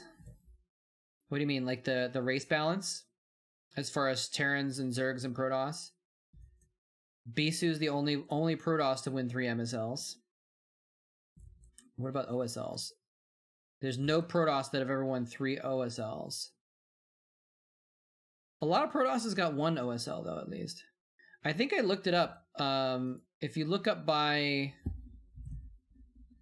like, look at this. If you look at the, I think there's a list of who's won everything, right? I counted it. So let's look at winners for the MSL. 1, 2, 3, 4 Protoss. 1, 2, 3, 4, 5, 6, 7, 8, 9, 10 Zerg. 1, 2, 3, 4, 5, 6, 7, 8, 9 Terran. So there's actually been more Zerg winners of the MSL. And there are only a few Protoss. And then the runner-up, 1, 2, 3, 4 Terran runners-up. 1, 2, 3, 4, 5, 6, 7, 8 Protoss runners-up. And 1, 2, 3, 4, 5, 6, 7, 8 Zerg runners-up. So there's actually been more Protoss runners-up than Terrans by a significant amount. If you look at the OSL, look at the same thing here. I guess we'll count this, I guess. So we got 1, 2, 3, 4, 5, 6, 7, 8, 9 Zerg winners. 1, 2, 3, 4, 5, 6, 7, 8, 9, 10 Protoss winners.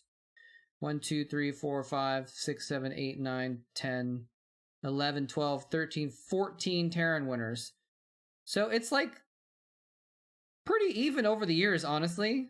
I think there's less Protoss winners, but like in general. Oh, Jongbi. Jongbi was the oldest. That makes some sense too, because it was just so late in the OSL, right? Well, how old was Jelizerg then? When was he born? He was born in 1986. So if he's 34 now, that means he would have been 21 or 22 when he won the OSL in 2008. Okay. I didn't realize that. He was a pretty young player, I guess, because he was playing way back in 2004. So he would have been, I guess he would have been 15. He would have been 16. 15 or 16 years old, basically, when he was like starting to win, which is pretty impressive.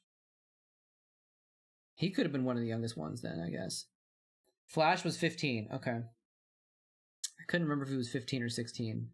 But I knew he was pretty young. But yeah, back in these days, a lot of the players were pretty young, so I wouldn't be surprised if it was one of the older school players too. That's kind of interesting. All right, what else should we put on? Any requests?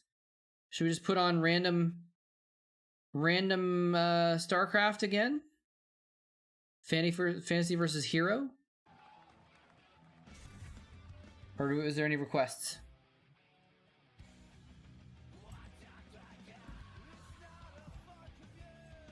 Fantasy versus Hero is probably a good match.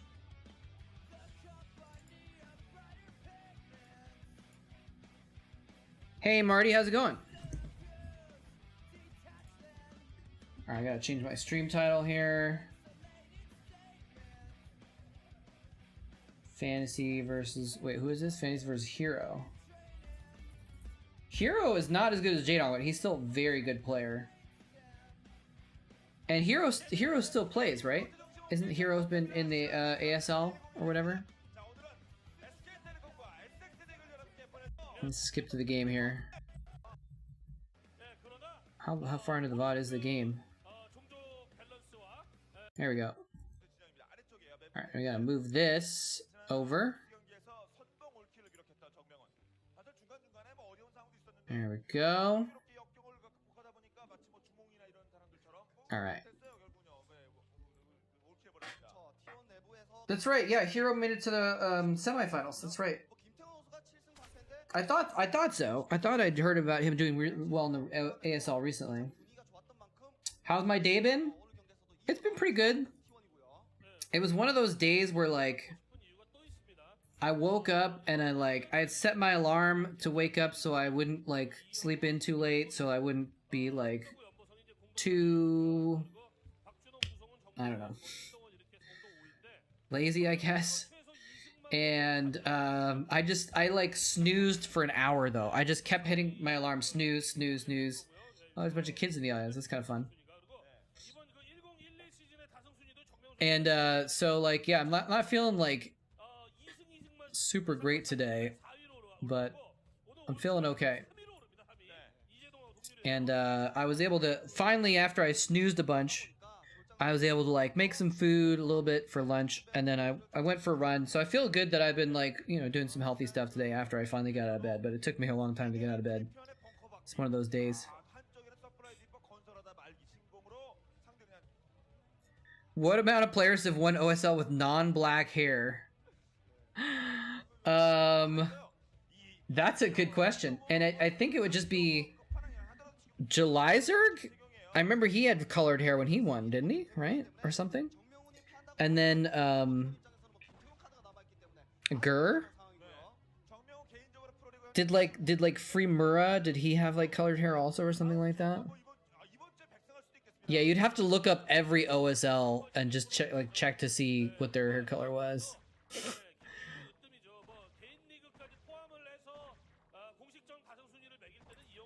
But yeah, obviously most Koreans have black hair. Oh, he got the SCV. He got it at the end.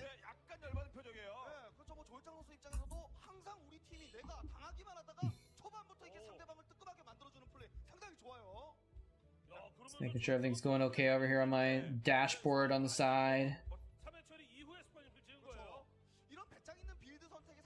Hey, we got significant amount of people watching. Hope everyone's having a good one. Yeah, that would be a trivia question you'd have to like do some research to figure out. But it's most of them have had black hair because it's just like standard Korean hairstyle, right? But I remember Jelizerg made a splash because he colored his hair. And that was kind of crazy at the time. Or not crazy, but like it was unusual. And then I think when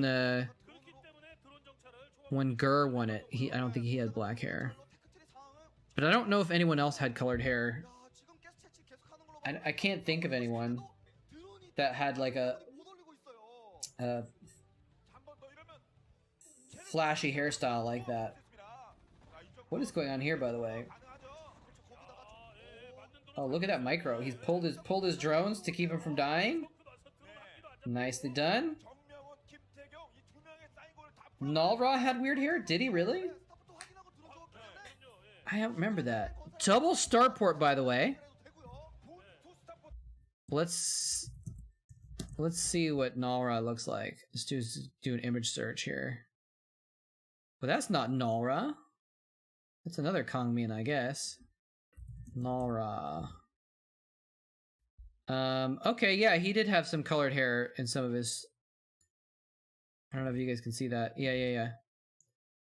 That's right. So he had like semi-bleached hair. Did he have that when he won the OSL, though? What a boss. What a boss.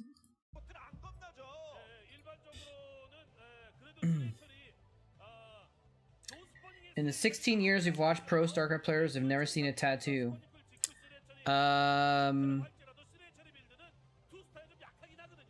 don't think I've ever seen one either. I think some Koreans do get tattoos, but pro gamers are also younger. And I know it's like easy to think like in America you might think younger people might get tattoos more often actually. But I think in Korea, like culturally you're supposed to like, you know, be respectful or whatever when you're younger. It's a very the culture is very what's the word I'm looking for? Confucian, where it's like, you know, the older people, the younger people are supposed to respect the older people. Older people are supposed to take care of the younger people. That's like a Confucian like way of looking at relationships. So it's probably less likely for younger people to be like do things that are kind of like rebellious in Korea than it would be in like America, I imagine. But that's just a guess. I don't actually know. I've never talked to a Korean about that, so I'm not sure. This vulture's being annoying, but it's not really doing much, is it? But these wraiths, though, he's prepared for the wraiths, though. He's got hydras coming out. Oh, he picked off one of the drones that had been damaged earlier. That's pretty sick. You're from Norway. It's the same. Younger people are getting tattoos as normal. Yeah. I think it is a cultural thing. I mean, it may be a thing too where like, you know, the maybe even like they knew that like maybe the TV stations were like, oh, you can't have tattoos on TV or something like that. And so the pro gamers didn't want to get them or something. So, or maybe they would get them in more private places like up their sleeve or something where it's not going to show. I don't know. He's doing really well microing these raids, by the way. He's got enough he can one-shot the drones, it looks like. That's kind of cool. Look at this micro. He just lost a wraith, but still. Been pretty sick with his micro on these wraiths, actually. They are doing stupid damage.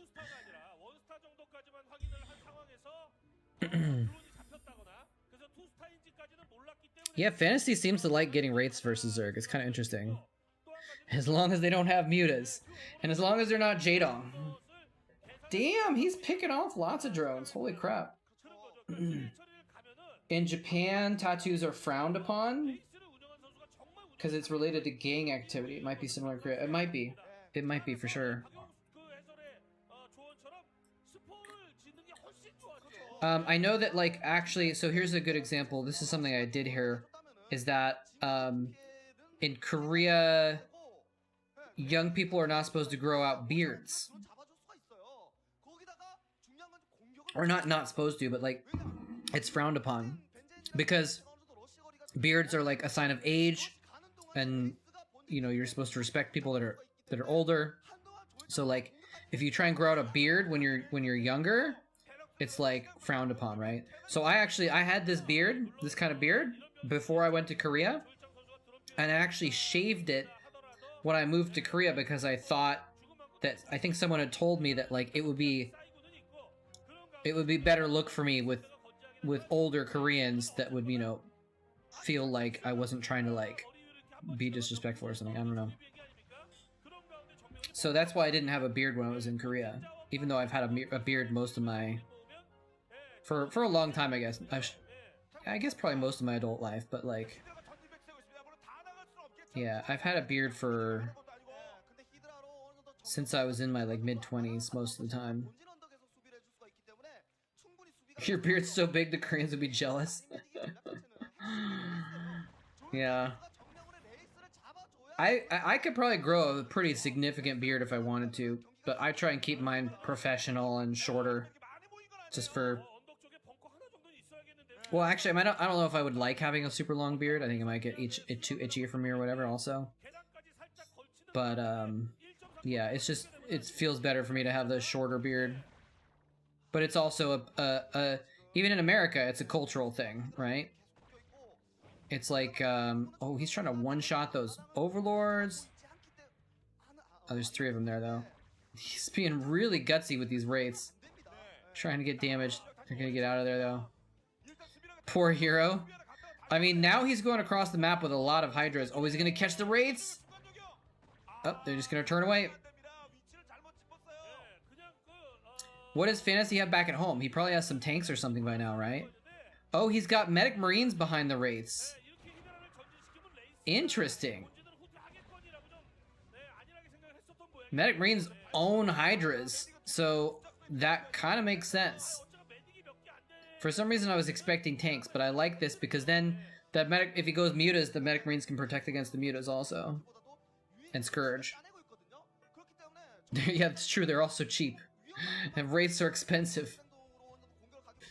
But yeah, like, you know, if I've been a teacher and stuff like that, and like, you know, it wouldn't look good for me if I was applying to a job at a school and I had like a super long beard, because some people wouldn't care, but some principals would think it was like, you know, not professional enough. If I was trying to get a job as a teacher again or something like that. I don't know. So that's why I keep it kind of short.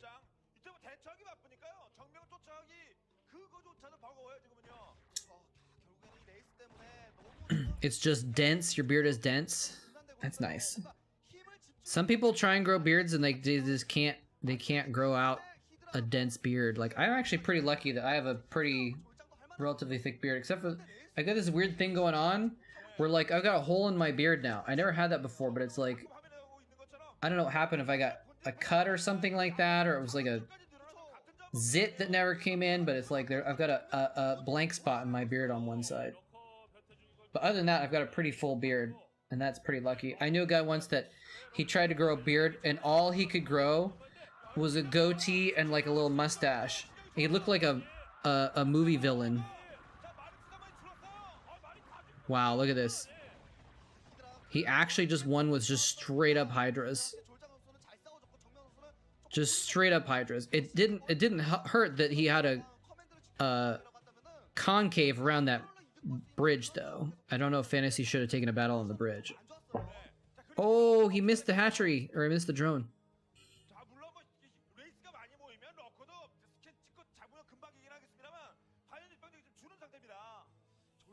Yeah, he's getting a lot of hydras off of just one base, but right now Fantasy's been on one, or off 2 bases. Fantasy's been on 1 base for a long time, though. It's just now expanding out. Anyway, I like having a beard. I have to shave a little bit here, a little bit here, and a little bit around the edge here to make it clean. And that's it. It's so much easier to have a beard and not have to freaking shave my whole damn face every day. Oh, that second bunker. Oh yeah, that's not a good spot. That's not a good spot, hero. Now, if he dropped, maybe. That'd be too dangerous with the wraiths, actually. I like that. He's got his factory in a spot that blocks the backdoor attempt if he went up there with lurkers or something like that. That's kind of cute little spot for his factory. Yeah, I like this map too. I forget what its map is called, actually, to be honest. Benzene. Benzene. It's a good map. It's still used these days, right? Like, this is a game from like 2000, 11. But it's something that it's still used like nowadays, and that's kind of cool. He is dropping. This is so dangerous. If the Wraiths come in at the wrong time and kill the Overlords before they can drop. Oh, but the Wraith threat is natural. He's got a free reign. Oh, but the Medic Marines are there, though. Oh, no! He's gonna target the Overlords! Oh, actually, he stopped targeting the Overlords. But only 2 got through. Wow. Demolished. Demolished that drop. Oh. See, that's why I was like, this is too risky if he loses the Overlords. Although, I thought it was a go, big green light too, because the Wraiths were at his natural. Oh, getting a couple free Wraiths is nice. But I did not expect the Medic Marines to be there, prepped for a drop. That's pretty sick. Yeah, he lost the Overlords too. But he killed 1 or 2 Overlords before any units got out, basically. So he killed a lot of stuff in the Overlords.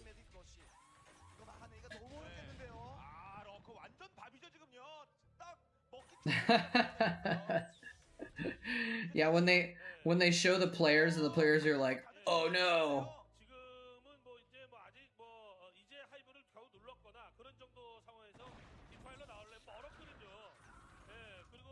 Yeah, he's got a good stuff.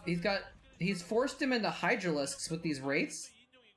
And tanks, Medic Marines are so much better against Hydralisks than they are against, you know, Lurkerling Defiler. Oh, he doesn't even have a hive yet. I guess he's actually just getting his 3rd, and Fantasy's now on 2 bases. I mean, I guess he has the Lurkers.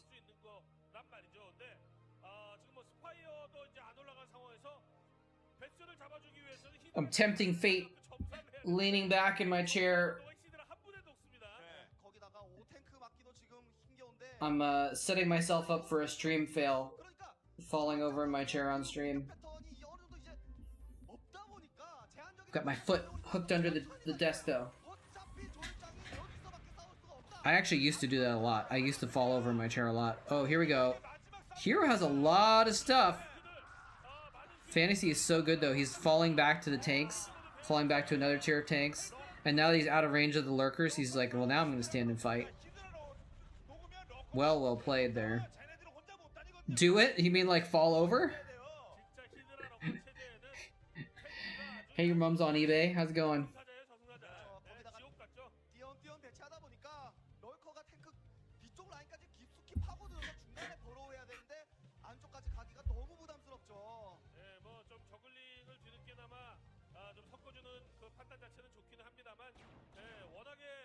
These Wraiths are still alive. He's lost like 3 of them, maybe 4 of them.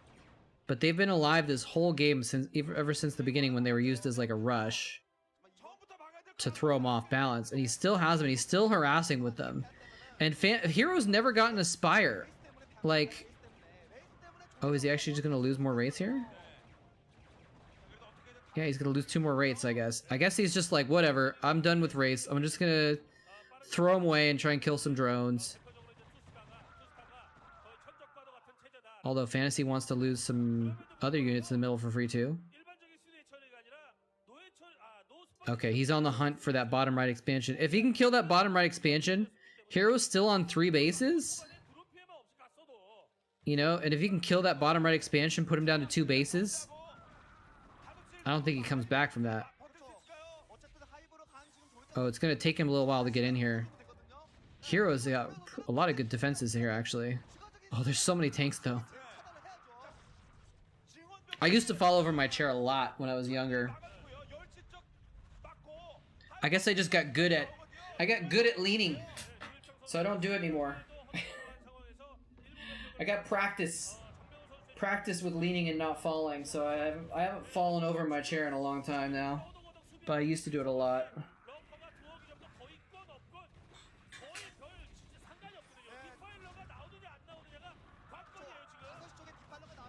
I wish I could fall over in my chair. I wish I was worse at leaning. That'd be good content. It would be good content, but I'm just too good at sitting in a chair. You guys, I'm like S rank chair sitter. I can't help it. I can't help being so good.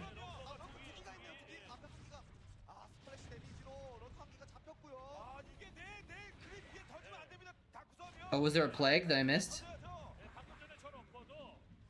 Or are you just hoping he plagues? Hey, Stormcall. That would be a pretty sick plague right there. I think he still needs to wait for plague to research though, because he hasn't had his Defiler Mound up for very long. But plaguing those tanks would be sick. No pun intended. Sick plague. Is he gonna kill this base though? I actually missed it if he killed the drones or if the drones got out. It looks like the hatchery's not gonna die, but that base still took a lot of damage. Unless the hatchery does die, it's at 500 hit points. No, it's not going to. But he can try and finish it off. Now imagine if he had those wraiths. If he hadn't thrown away the wraiths to get like 3 or 4 drones, he could have sent them in with that attack and they would have done extra damage, protected the tanks from lings and stuff like that. I just don't understand it. I'm not saying it's necessarily wrong because these players know better than I do, and maybe they're trying to clear up supply that they know that the wraiths aren't going to be as effective or something like that. But in the late mid game, you always see them throw away their wraiths, and you see Protoss throw away their Corsairs. I don't think they're even maxed when they do it. Like Fantasy is not maxed out when he threw away those wraiths. But maybe he just didn't want to build depots. I don't know. But it always puzzles me when I see them like throw away their, especially the Corsairs. It's like, oh, let's just throw away my Corsairs, get like 3 Overlord kills and lose them all to Hydras. It just seems kind of ridiculous, and then it bites them in the ass later on. I guess there's a timing window where it's not going to bite them in the ass though. Okay, this is Fantasy. What are you doing? Oh, he literally just lost 20 Marines. Did you guys see that? He literally just lost 20 Marines for no reason. The swarm is already there. 1, 2, 3, 4, 5, 6, 7, 8, 9, 10, 11, 12, 13, 14, 15, maybe 15. He's just like attacking one lurker under swarm, just losing Marines. Yeah, great micro, bro.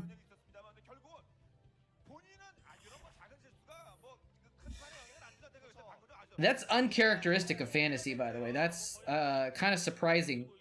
This isn't even that crazy of a game that he wasn't able to pay attention and he lost so much stuff for no reason. Fantasy's such a noob. What a newbie. I'll bet he hasn't even won an OSL. Nada actually would have done better, yes. That is 100% correct. I've never seen Nada miss out on an opportunity to do some elite micro.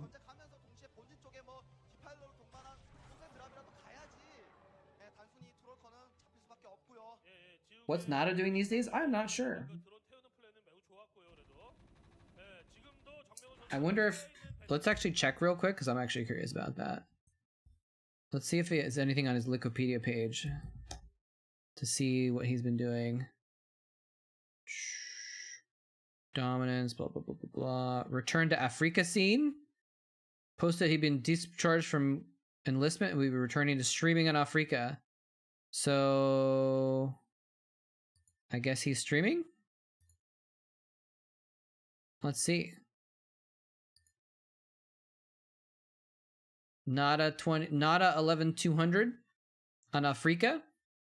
Let's see if he's streamed recently.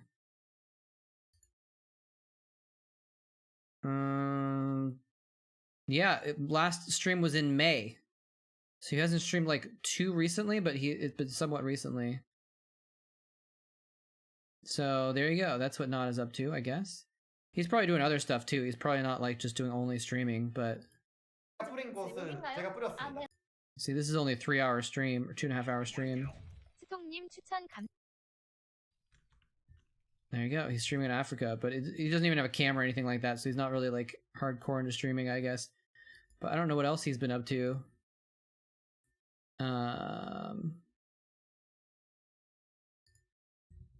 Anyway.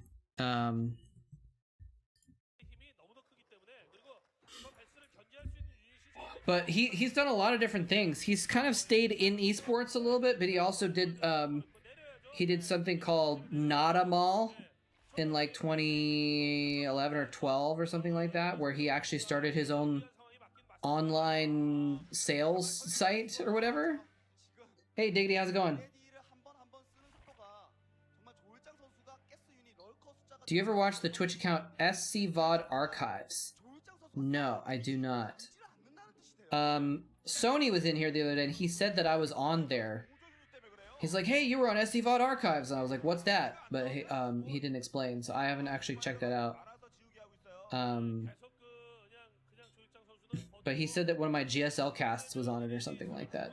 Is it someone that literally just like posts old VODs or something? Is that kind of the idea, or is Fantasy still playing Brood War or Starcraft 2? Not that I'm aware of. I could be wrong, but I'm not sure. Oh, look at that plague! Oh! Oh, once again he's got Marines just like attacking stuff under Swarm, by the way. So not the best micro, but... And look at this, he can't stim because all of his units are plagued. He's got a slow walk out of the Swarm.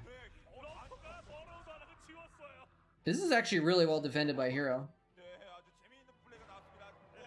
SCVOD Archives plays major Korean tournaments starting from 2010 to today, but it's only Starcraft 2.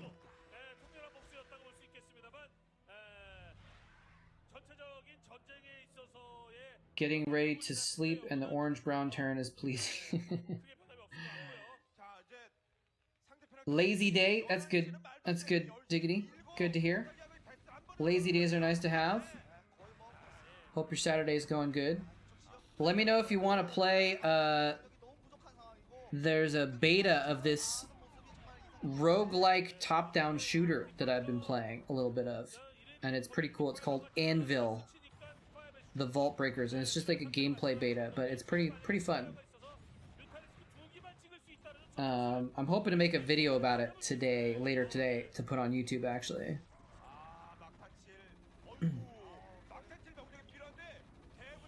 The radiated lurker kills all the plagued Marines. That's a fun sentence to say.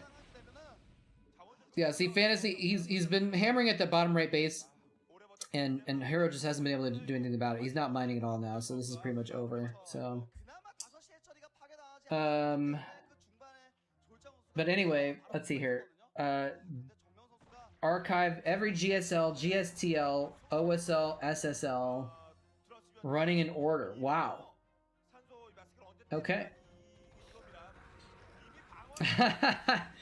Yeah, Diggity, do you know what the name of the battlecruiser's ability is? What is it called? Like if you hover over the name in the game, what is it called on the spell?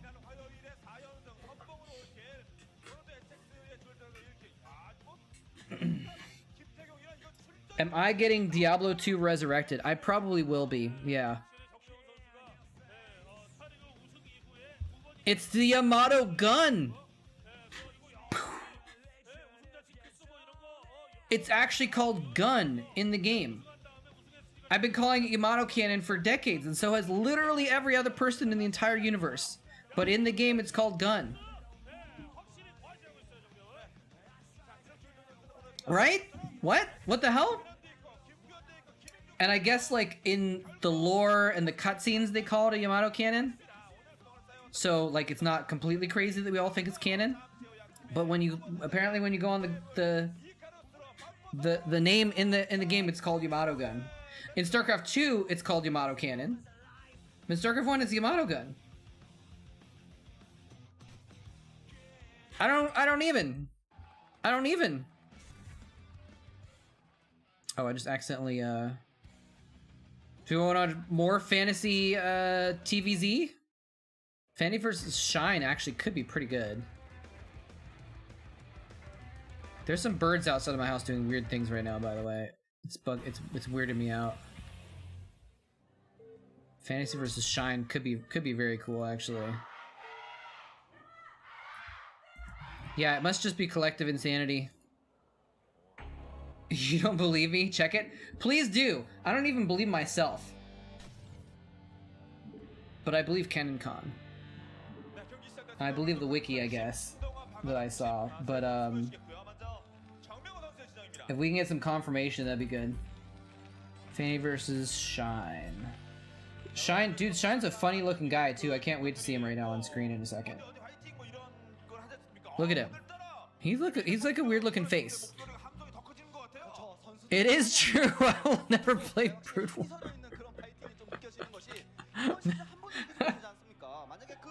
Everything I've known is a lie.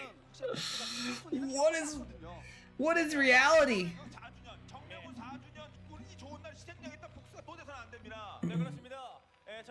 See, Diggity, there's proof that reality is fake. My test isn't even test enough. I'm sorry, Diggity, I never should have told you. I never should have told you. Oh man, what more will you take from me, world? Here's some. Here, did you know, Diggity, that no one has ever won 4 OSLs or 4 MSLs? There's never been a player that's won 4 of either of the leagues. There's been a couple players that won 3 of each. They had like 6 major titles, but no one's ever won 4, which seems crazy to me for some reason. Like if you're winning like, you know, 7 titles in 2 years, you feel like you'd have 4 of them be the same tournament for some reason. I don't know.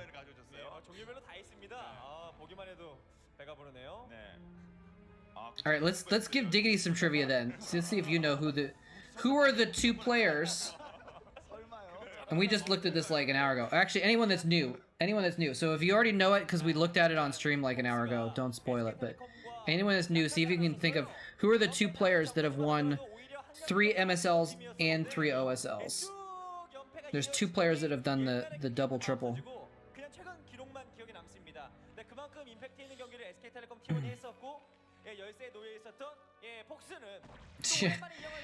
Yeah, it is totally Mandela effect, and we're in a parallel universe. What's the difference between all the leagues? It's just that MSL was run by one studio called NBC Game, and they were a cable television station. There was two cable television stations that did gaming content on GameNet and NBC Game. So on GameNet did the on GameNet Star League OSL. NBC Game did the NBC Game Star League MSL. So that's basically the only major difference. It's the only real difference. They're actually the qualifying stages are run differently also. The round of 16 in the OSL is a round robin, and the round of 16 in the MSL is a dual tournament, winners losers finals, and like I think the round of 24 is run differently as well. So it's the stages of the early stages of the tournaments are run a little bit differently. But other than that, there's no major differences. Like after the round of 8, they're the exact same format. Yeah, I think they both have crazy stuff. Like the OSL has the round of 16 as a group stage, and then before that they have the dual tournament, which is like a round of 24, and then the 12 people from the round of 24 go with the 4 seeds from the previous OSL, and they make the 16. It's the round of 16, and then they have a group selection ceremony where players are picking who they want in their group and stuff like that. And then before that they had oh yeah, and then they have 3 seeds from the previous OSL. First, second, and third get seeded into the OSL,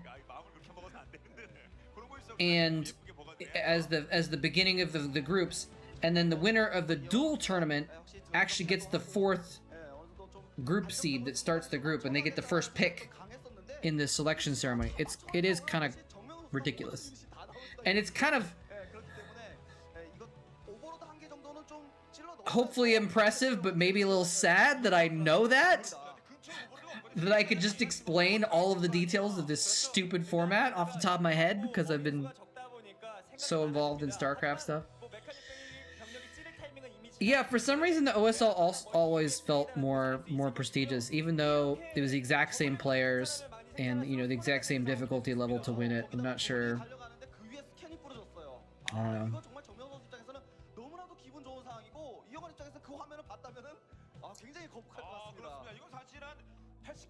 Who were they? Oh yeah. So you guys are right that Flash is one of the ones that won 3 OSLs and 3 MSLs. But Jaedong only won 2 MSLs. Bisu, I don't think won any, or only Bisu only like won 1 or 2 OSLs. Stork only won 1 Star League ever. If we were talking about silvers and not golds, then Stork might be a contender, or fantasy. I'll give you one hint. The other person who won 3 of each won all of them before 2007. White people! Actually, I think he won them all before... Probably before 2006 even, but I'm not sure.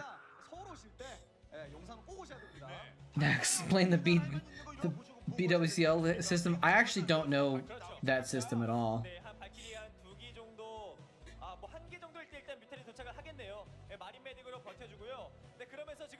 Flash and Nada. Sorry, I just what race? So it was actually Nada. Which I almost would have expected to be Boxer. But Boxer actually Boxer only won 2 OSLs. But Boxer won like 20 different tournaments, but not all of them were OSLs and MSLs because they were so early. Fantasy with the Valkyries again, by the way. When is this played? This was played in 2011. So, Fantasy just, I guess, loved Valkyries in 2011. Shame on you. I mean, it's kind of a tricky trivia question. But yeah, I'm not too surprised though. Now, Jaedong did win 3 OSLs. Bisu won 3 MSLs, so those were good guesses.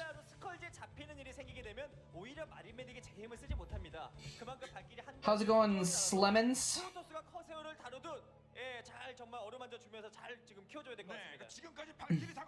You have no knowledge of StarCraft way back then. I only have knowledge of StarCraft way back then. I have no knowledge of StarCraft after like 2011, basically. A little bit of 2012, obviously.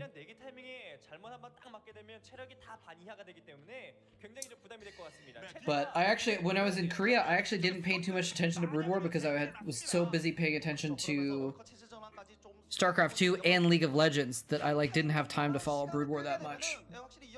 Doing good? It's good to hear. Good to hear.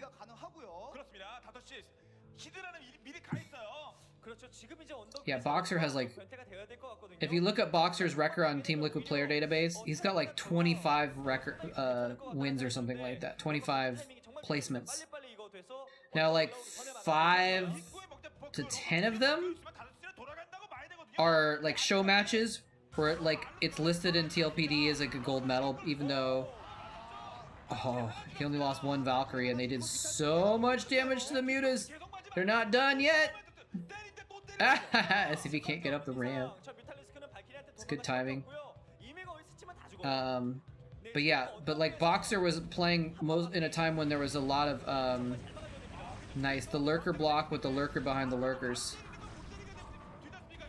And Fantasy's just gonna sit there and shoot the eggs while his medic dies.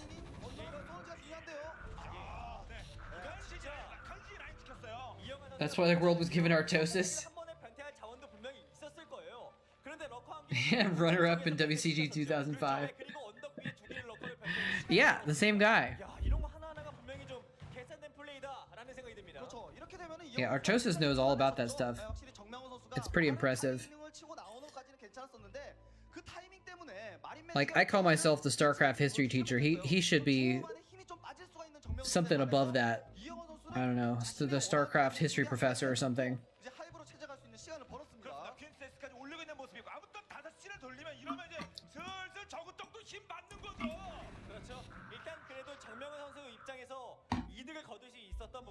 Starcraft professor in general. The Terran Zealot.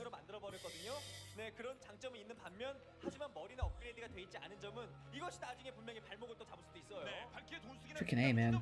My thumb has been hurting me lately. I'm trying to figure out what the heck's wrong.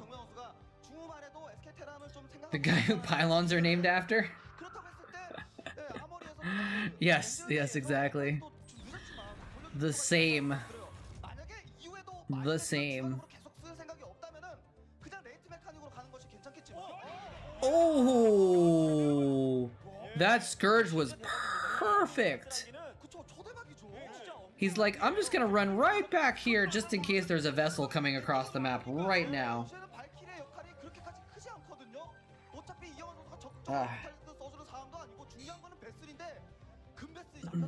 Oh, he's gotten the meat. Oh, he still has the meters. I guess he just kind of kept them back. He's hoping to kill off the Valkyries at some point.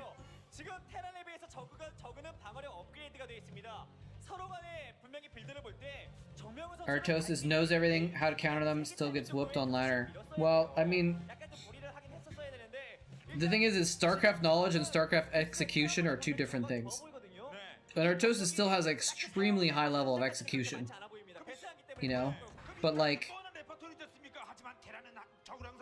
you could know what to do and still, like, you know, StarCraft is just such a hard game that even if you like slow it down and you know exactly what to do, you can't actually do it, basically, unless you're Flash.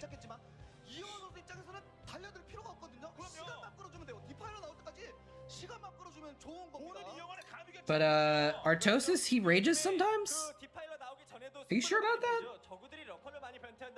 I don't know. I haven't heard that before.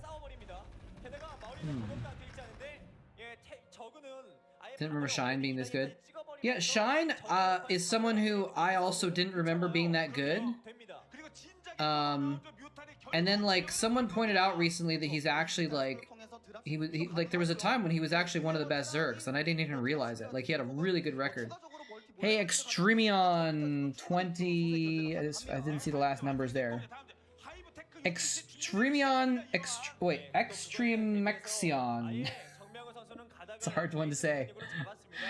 Thank you for the follow. Yeah. Oh, look at. Okay, so that was. He had the best Scourge timing, getting that vessel snipe, and then the worst Scourge where they ran into a random floating command center.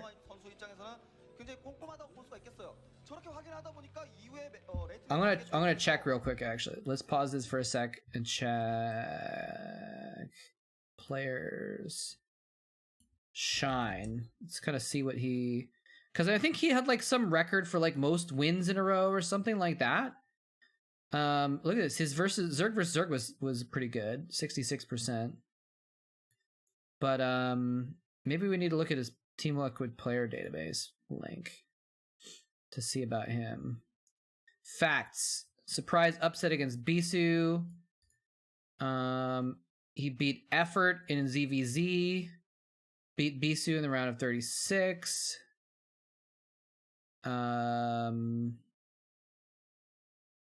He had a 14. I don't know if you guys can see this. Sorry.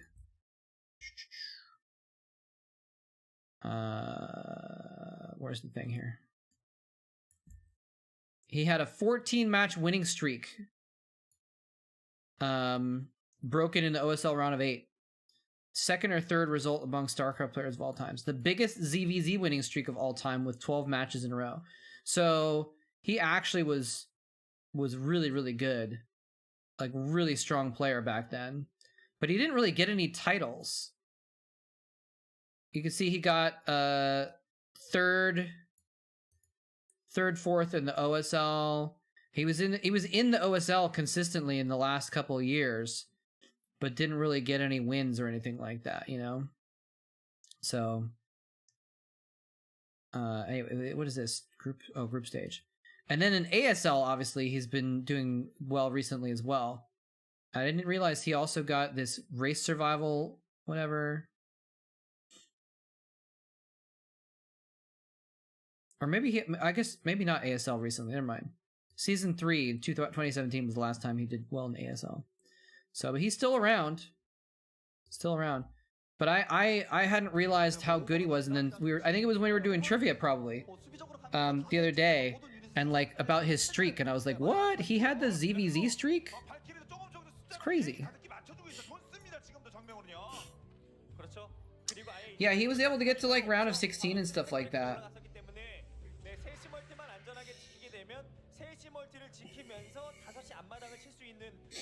What are these barracks floating out for? Is he switching to mech? He went bio and now fantasy switching to mech for the late game, I guess, versus Hive Tech? Or is he just rearranging? Yeah, those look like factories, right?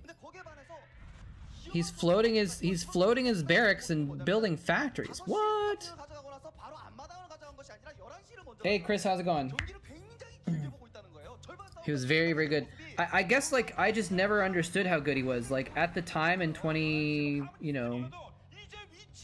10 or 2009 or whatever, I just never really took him too seriously for some reason. I thought he was good, but I didn't like, I don't know, I underestimated him maybe. Maybe I get too focused on tournament wins, you know?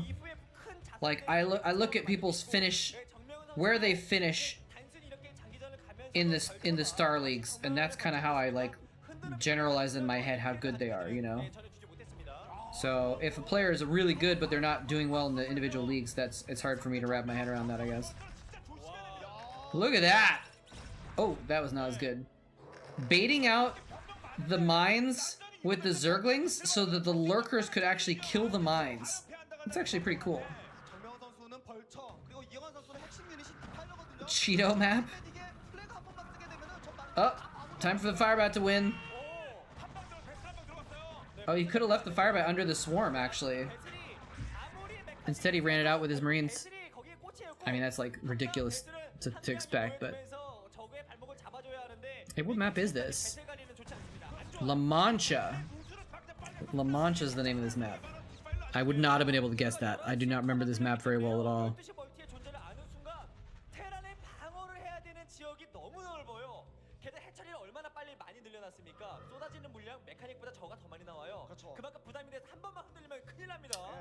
Firebat versus 4 lurkers. I mean, I don't think the Firebat would have won, but he was running his units out of the swarm while the lurkers were progressing forward, and there was hydras underneath the swarm, right?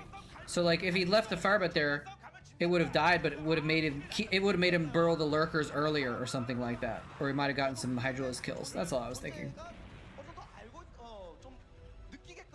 In ASL, Shine showed an interesting style with innovative strategies and tricks, very unique and entertaining. Oh, cool. That's good to know.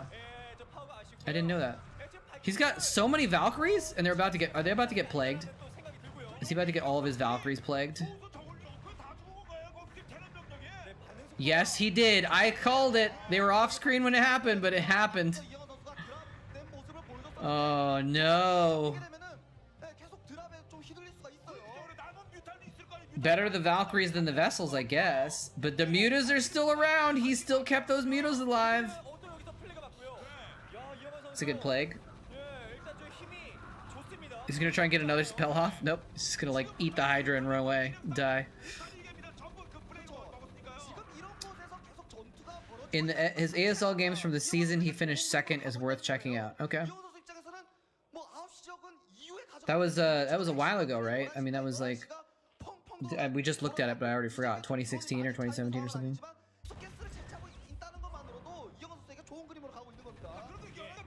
A TVZ that doesn't get to defilers is like a child dying young? Jesus.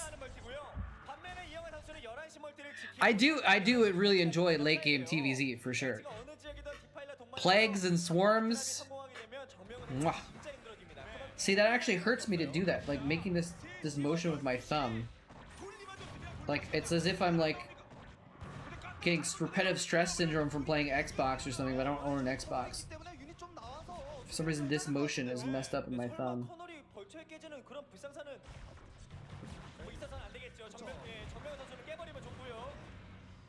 Ooh, there's some nice drone kills over there. What are those mutas doing? Do something with your mutas!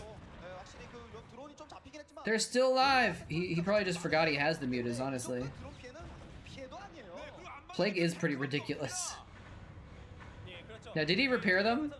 He repaired a lot of the Valkyries. That's pretty clutch. How much damage do Valkyries get with an attack upgrade? Does every rocket get added damage? Yes. I don't know exactly how much damage, but there was actually a thread on Team Liquid recently that was about Valkyrie damage, because someone was like doing some testing or whatever to try and figure out like how much damage they did, because there's a diminishing returns on the splash damage. Like, if you do one Valkyrie, it's full damage. If you do two Valkyries, you get like 90% damage. And it goes down to like, with like 12 Valkyries, they're doing 40% damage. I don't remember the details. You can look it up on Team Liquid if you want to, but like, it's interesting that the damage calculation on Valkyries is very complicated when they're doing splash damage. No, they haven't changed anything. They have not changed anything in Starcraft since 2005 or earlier, or maybe 2003 or something like that. I remember Artosis actually told me that and blew my mind. I was like, really? They haven't changed? So they haven't actually changed any of the numbers in Starcraft in long time. And with Remastered, they didn't change anything but the graphics. Basically, all of the pathing and everything that was both good and bad about it, all the glitches, all the little bugs, everything stayed in StarCraft.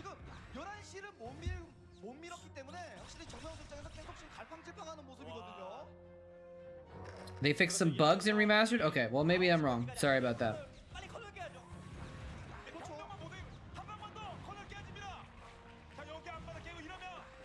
There was an issue with missiles on screen. Oh, so I guess you're right about that. I did remember hearing that was something thing. But I mean, as far as like the actual mechanics of the unit, not as far as bugs and stuff like that is what I was what I meant.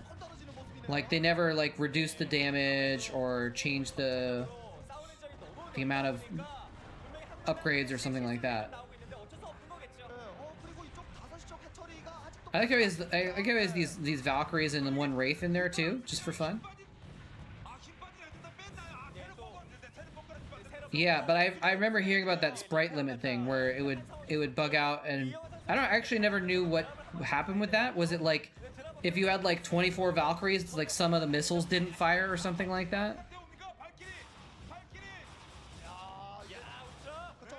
Do you also play and cast events that are recent, like BSL or CPL? I do not. I definitely don't play very much. I was never good enough to play. Ooh, that one Ultra just sat there and was like, "Bring it, vultures! Attract all the mines to me!" and just like soaked up all the damage. Okay, the mutas are back, but there's still Valkyries. He finally brings his mutas back into play when the Valkyries are back in session. Diggity has been doing a lot of BSL. So if you want BSL, you can check his channel out. But I have not been doing any BSL or CPL. I don't really plan to. I just don't really have the time, honestly, to learn about all the players and what have you. So If they asked me to do it, I might, but I just can't really go out of my way to do that.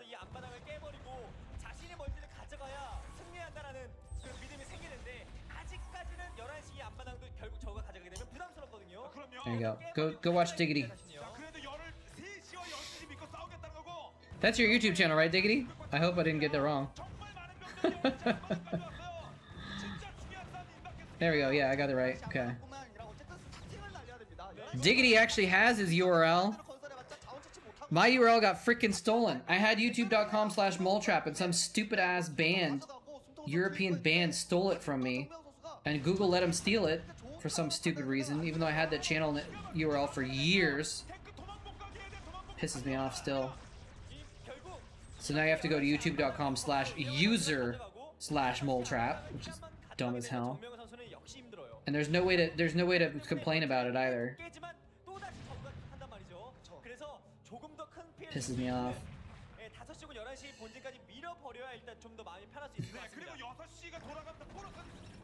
Artosis didn't make it to BSL. I think he came close. He probably also doesn't really have time to like grind the ladder enough to actually get into BSL.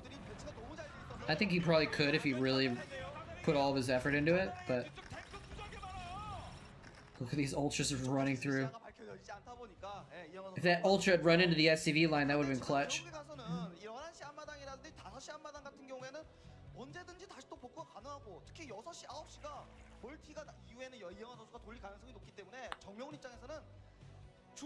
Is the Wraith in there because the Hydras will attack the Wraith as a priority? I don't think so. I'm not sure though. He's got three Wraiths now actually, so maybe he's just switching. I don't know what the Wraiths are. I don't know what's up with the Wraiths. I mean, obviously they attack ground, so they're good in that sense, but become YouTube CEO and cleanse it from within. Yes, that's all I need to do. Hold on, let me just get my resume out and send it to I'll put it in an envelope and send it to youtube.com. See what happens.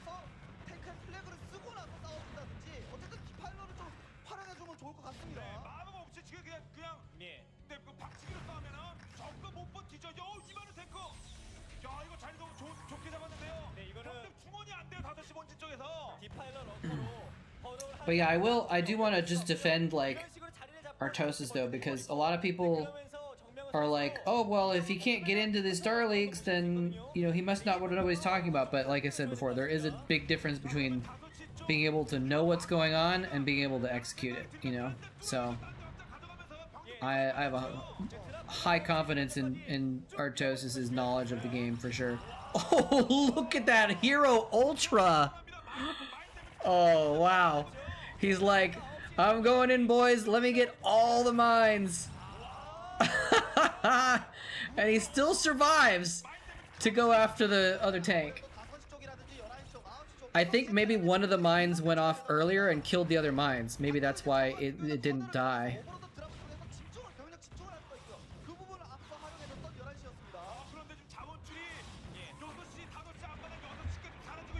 If I see a Scourge take out a Wraith, I'll lose my mind. Wraith's there to keep Overlords from showing mines? I don't know, man. Yeah, Mind Drags are always the best. I love Mind Drags. I love when they Mind Drag into the Terran mineral line and kill SCVs. That's just kind of always a sweet move to make. He has 2 Ultra Caverns, by the way. Why does he have 2 Ultra Caverns? He needed to do double upgrades, I guess? Maybe it was an accident.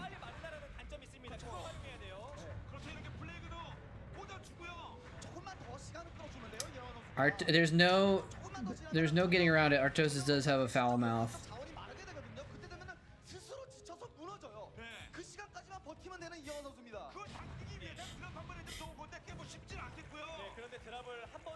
This is a very bizarre game, it's true. Look at the minimap though, by the way. Like, if you're not sure who's in command right now, look at the minimap. Look at the minimap. He's got the whole map covered in orange. for fantasy, and then like Shine has like he's kind of limited to the side of the map, and he doesn't have any map control, and he's also just lost the expansions on the bottom right there. So I think this is starting to really tip towards fantasy.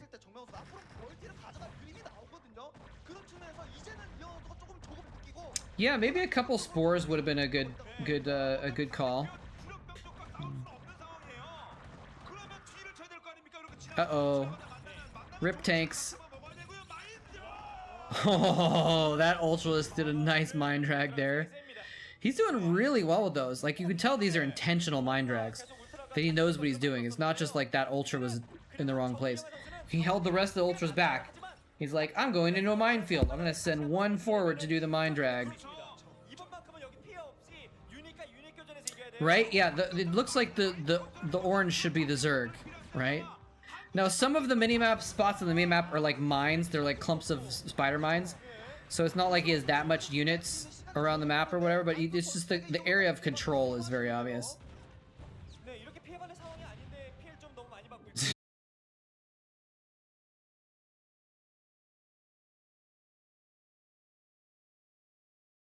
Are we back? It looks like we might be back.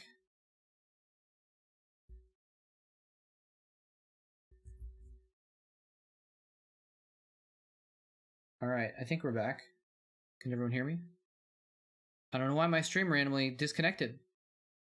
OBS just popped up an alert and was like, "You're not streaming anymore." I was like, "Oh, okay." All right. Well, sorry about that. Welcome back, everybody.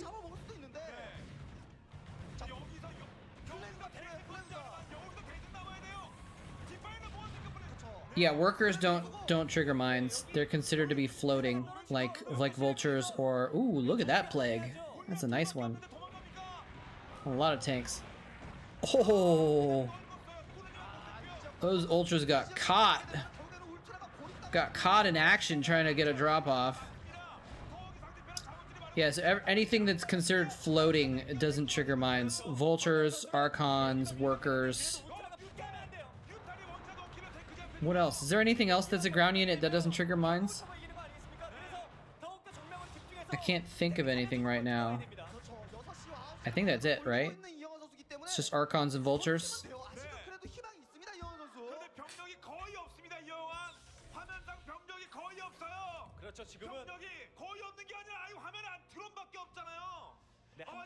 Is it still? It should be on Twitch, right? Yeah, I can see it on Twitch, but on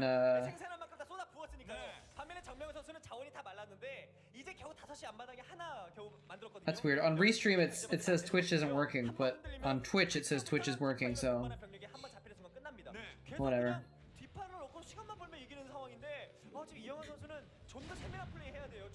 Anyway, I think this game is pretty much over. Shine doesn't have anything left to fight back with. Oh, Dark Archons. Yeah. Well, I guess those are also Archons. But even High Templar trigger mines, even though they look like they should be floating. Dark Archons can mind control.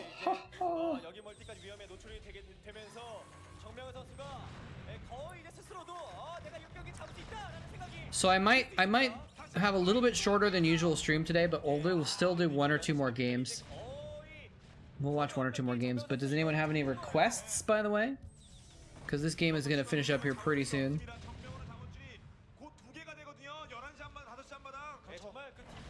What the heck?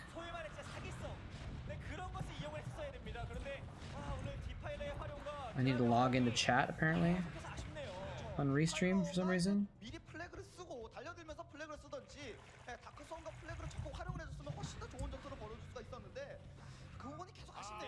There's the GG. Finally. Finally.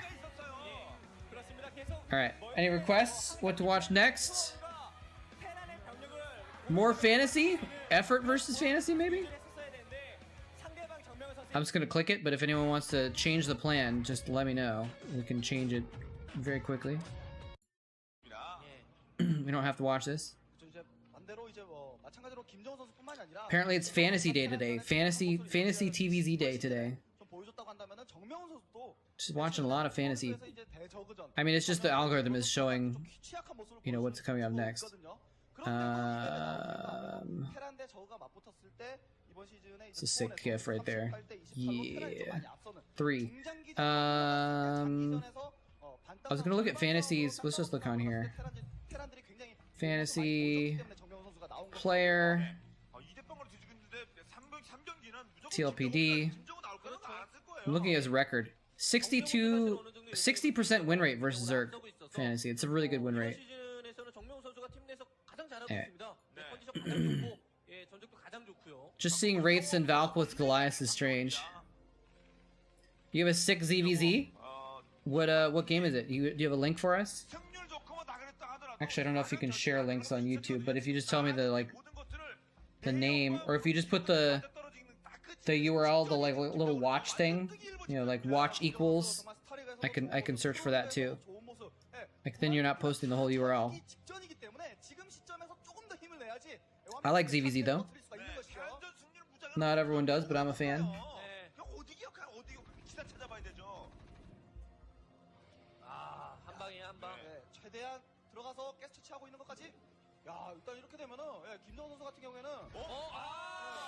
Ooh.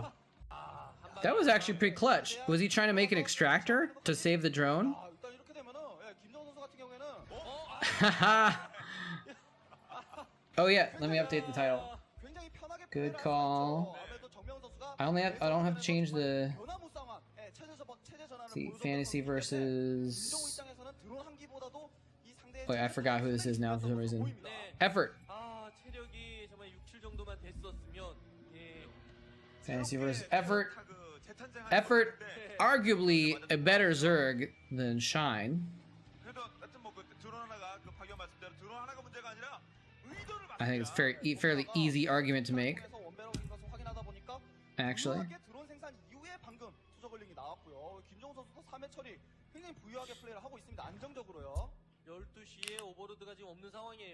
Why do I like it? Because ZVZ is intense. Like ZVZ is the matchup that most makes me like clench and be like and feel like I don't know, it's just so intense that because you know everything is so balanced on a knife edge and like the micro back and forth is so precise and like clutch that like I don't know, it feels like a faster game, like a faster paced game, you know. So I don't know, for some reason like that's what I like. And I also I like, you know, I'm not necessarily a huge fan of just like, oh, they made 8 Zerglings and they made 15 Zerglings and they won. You know, sometimes it's pretty obvious, but like sometimes ZVZ, especially in later years, ZVZ became a much more tactical game. People building spores and sunkens and things like that. So like later ZVZs I really enjoy when they got kind of crazy and they actually got to a mid game. A lot of ZVZ ended in an early game, and again, not as much of a fan of that, but the ones that got to a mid game, I enjoy those a lot. Is Effort just gonna try and Zergling all in here? He is. The SCV pull was nice. I think he probably could have fended off with just Marines, but pulling the SCVs just in case is a good move. Look at that nice little wall he made actually there with the SCVs in the comsat station.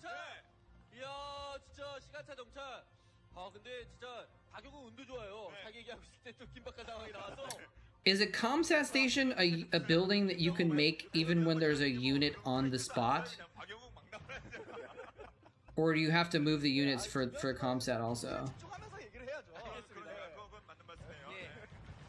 I know most of the time, even if you're making a machine shop, like if something's blocking it, it won't make the machine shop. You can air for comsat also. Okay, for some reason I thought that maybe it was different, but can't build there. Something's in the way. Well, maybe it wouldn't say that because that's what the SCV says, but the SCV's not building the building. But I've got that in my mind. The SCV being like, something's in the way. Fantasy is just moving across the map here. Is Effort gonna hold this? Can you use a comset station attached to a queen infested command center? No, you can't. It doesn't detach.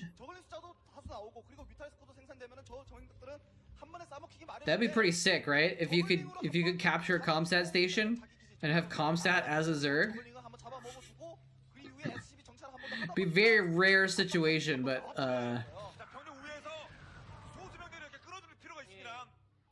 it'd be pretty overpowered, or not overpowered, but like pretty powerful, I should say.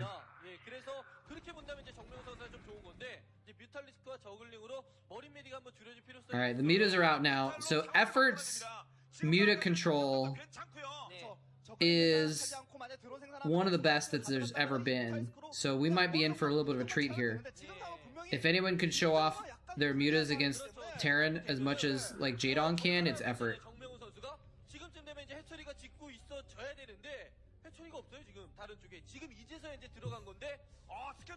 Hey, Dad Brood War. Worth it, but no. Yeah. The muta shit show begins. Are you a Terran player, Terry Dax? Oh, sending in the Zerglings to get the turrets. Very clutch move. Look at that. 4 turrets should have been plenty. He mowed them down very quickly. I like the Zerglings added in there. Although Fantasy also didn't have a lot of units there to defend.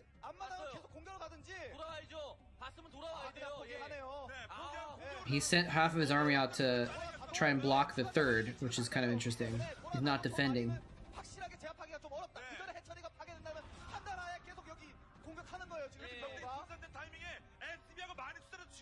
Oh, he found the drone!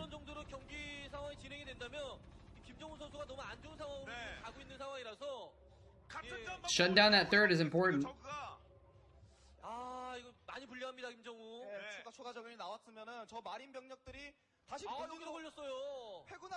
Look at this, he's shutting down the 3rd at the bottom right also. This is pretty strong. I don't know why Effort doesn't take like the 8:30, like the 8 o'clock position or whatever that is. He's trying to take these remote bases, but he could, I mean, I guess it kind of makes sense, but if that's not working out for him, he can just take one of the close bases. I guess because Fantasy would be able to threaten him pretty easily there. How many mutas in the stack? We'll never know. Probably 11 would be a solid guess.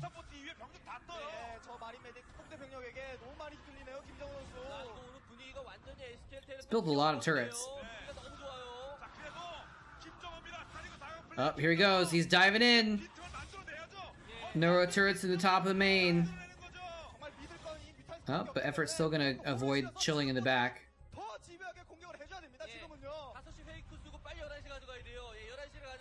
Big Air Terran is my favorite, which is why my win rate is garbage.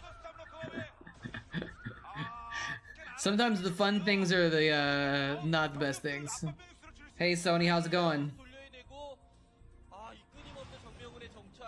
Doing alright. Hanging in there. I think everyone's kind of having a lazy Saturday today.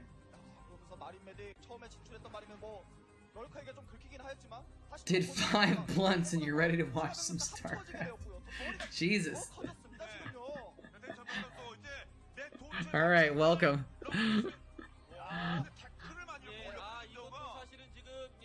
Now I'm tempted to like show some weird trippy video or something like that. Be like, let's watch this game with Jaedong, and then put on like something. Or actually, sometimes it happens where the VOD glitches and the colors get all messed up and stuff like that. If that happened, that'd be weird, right?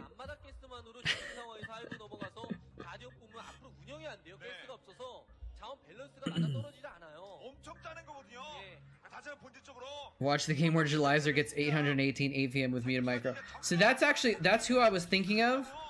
When Effort was in the top right behind the mineral line, I was thinking of Jelizerg used to get up behind the mirror line, and he would stay there. Effort ran out of the base to save his mutas. Jelizerg would have stayed there and would have still kept just attacking SCVs and picking off Marines and like just going berserk on him.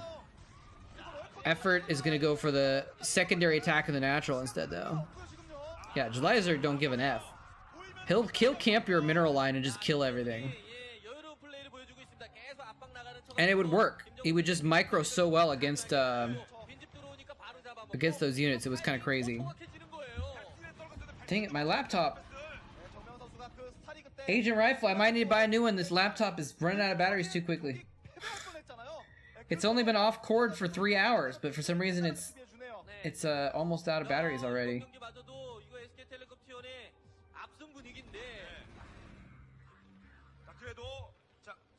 I'll turn the monitor off for now.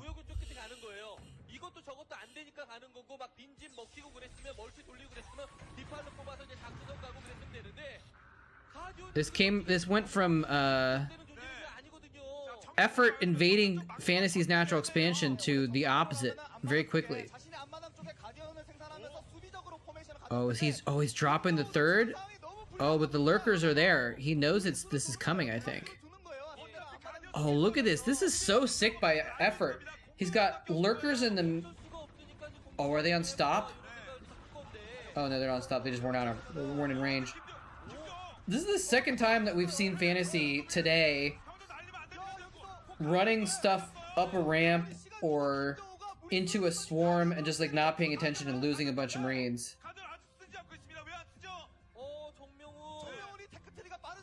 You can undervolt your processor to get more battery out of it. I might look into that because I have a pretty good processor. Oh, Scourge, this is your time to shine. Oh, you missed it. These Guardians are doing work though.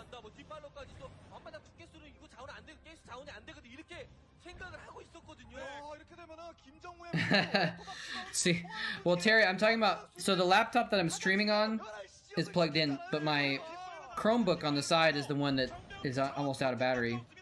I guess I run and get the cord real quick. But it only has integrated graphics, so there's nothing to really change there. But my Chromebook usually gets several hours of battery life. I think it might be having something to do with the fact that I've got like several pages that are doing something, like the stream, the chat monitor is up and stuff like that. I don't know. But usually my Chromebook gets, you know, up to like 10 hours of battery when I'm just like hanging around with it. Sometimes even when I'm watching streams or something though, so it might just be that the battery is starting to get old. It's only a couple years old, so I thought the battery would last longer. I don't know, maybe I haven't been taking good enough care of the battery or something. One Wraith. Oh, Wraith's dead. Who would win? 10 giant air crabs or one Wraithy boy?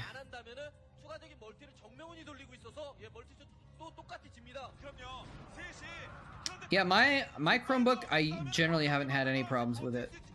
So.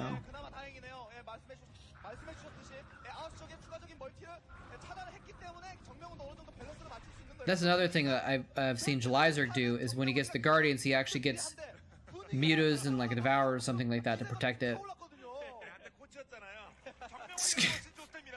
You're so funny. Scourge hit a Wraith. I'm done. I'm out of here. Oh, that was not canceled. That was killed. Somehow, Effort still has his third base, though. He somehow still held that top left base. But he hasn't been able to get a fourth up, and Fantasy has a third base, so...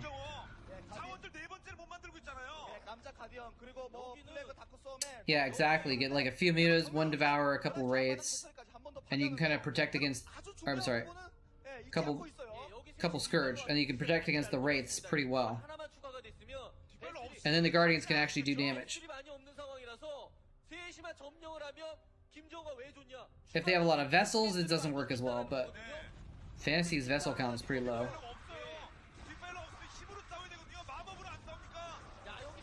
Ooh, nice surround on those lurkers, though.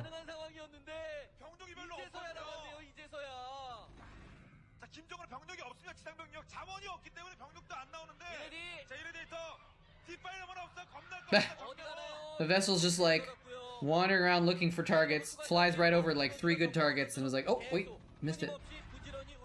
Oh! Oh, he plagued 2 of his own lurkers, though. That Defiler was dead, and he was chasing it, but he actually like let his vessels get plagued before it died.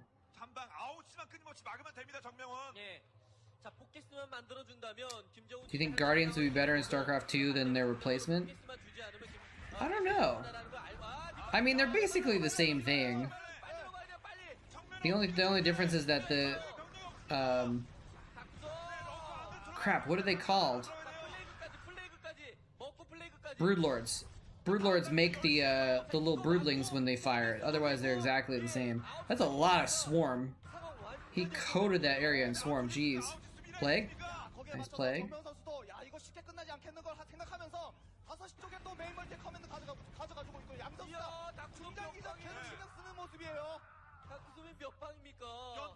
But I don't know if the broodlings really change much. So they're basically very, very similar to Guardians in StarCraft 2.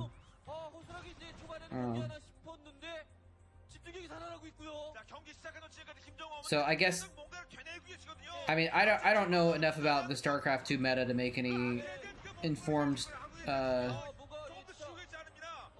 observations about it. I haven't watched Pro StarCraft 2 in a long time. I watched one game the other day, actually. I watched one game from the GSL earlier this week just because I was like, I haven't watched StarCraft 2 in a long time. GSL came up as like a recommended game, and I was like, oh, sure, might as well check it out. So, but I don't know anything about StarCraft 2 meta right now.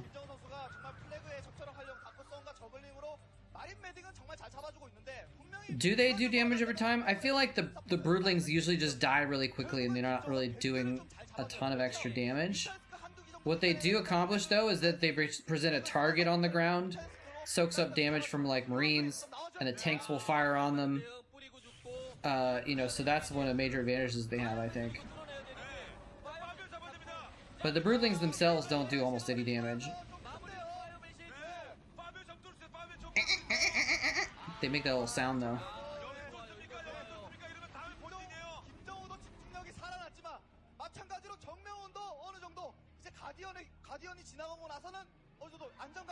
Fantasy! Oh! Did he actually get the... It looked like his marines were on move command, and maybe he attacked it the last second, though. He got one of the Scourge. Okay, if Effort loses the 8 o'clock base or 9 o'clock base or whatever you want to call it, then it's over.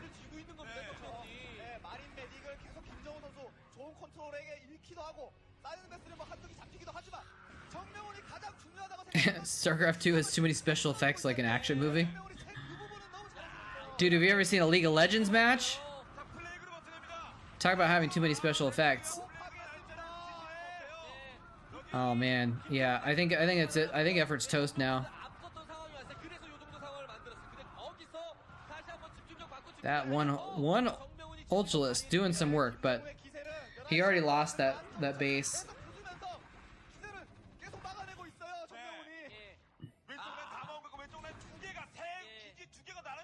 Oh, sorry. I didn't quite get enough sleep last night. He's trying to build in the bottom right. Effort's like, nope. Nope. Oh, come on. Go, go, go.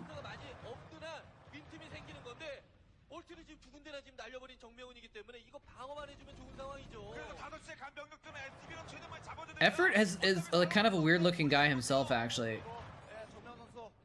Like he just has an unusual look about his face for some reason.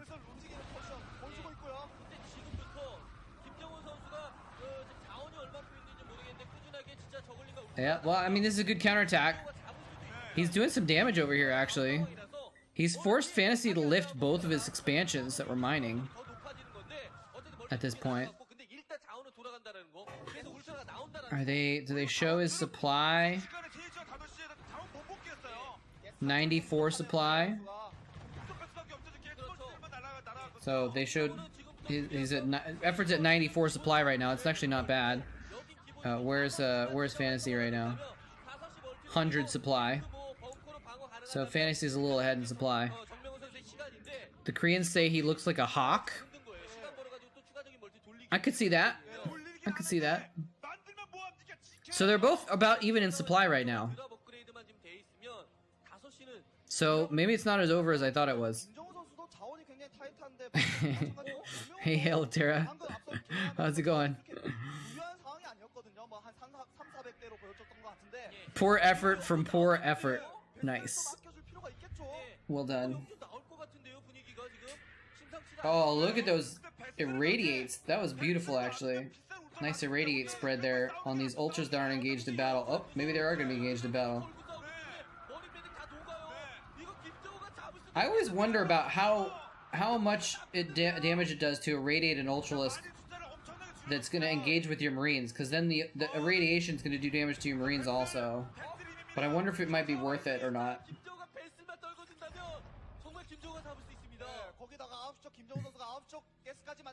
You don't think Fantasy's Eminem is the best?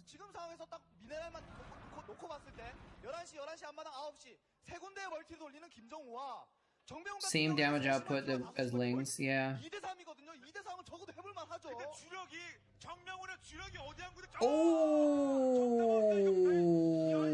he just plagued like 8 or 10 vessels there.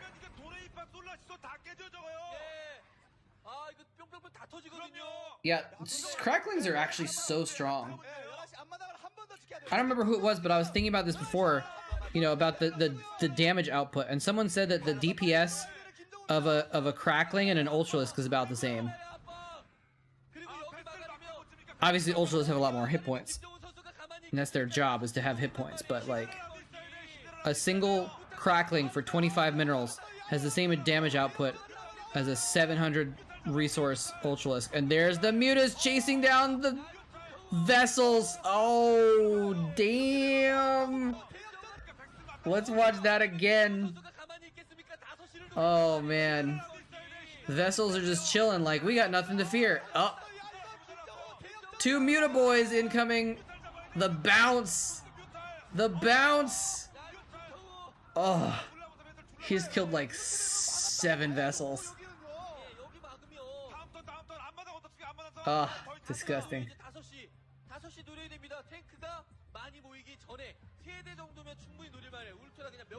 He killed 420 vessels. Zoom in on Effort's face. How's it going, NN Whip? Oh man, your daughter's been sick on top of everything? I'm sorry, man.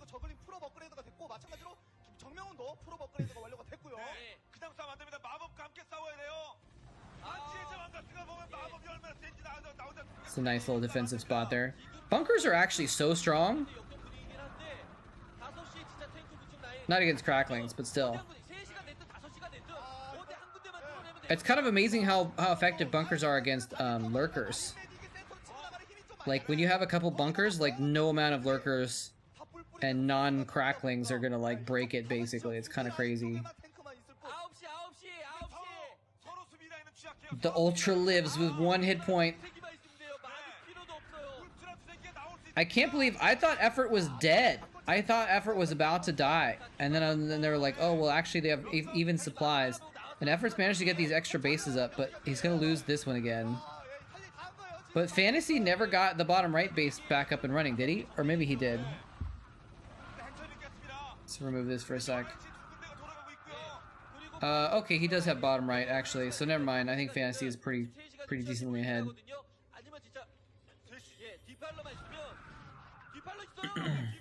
Yeah, he didn't repair his vessels. You gotta repair the vessels.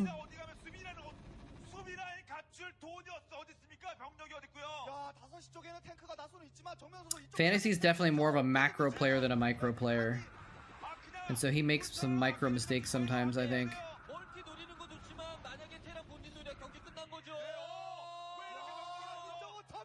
Oh, here we go. Effort's counterattacking. A bunch of stuff. Doesn't have any defilers though. Oh, that's not going anywhere. Oh. Yeah, actually, he's just gonna run into the Terran defenses and die, isn't he? There's nothing in the bunker! There's nothing in the bunker! He let the Marines die on the ramp when there was a bunker sitting right there. He could have run the SCVs on the ramp and put the Marines in the bunker. Ugh. You hate to see it. You hate to see it. That's what Future says. Yeah, Effort, you gotta hand it to Effort. His macro has been on point. He's been doing really well.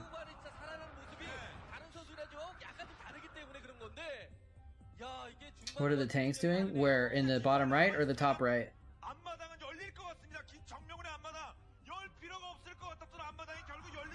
The bottom right, he put the tanks there specifically to defend against the attacks like that.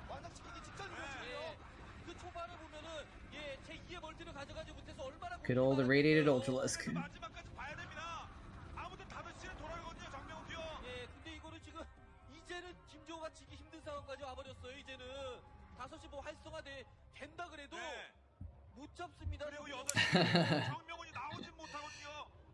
Effort's weak now after the army.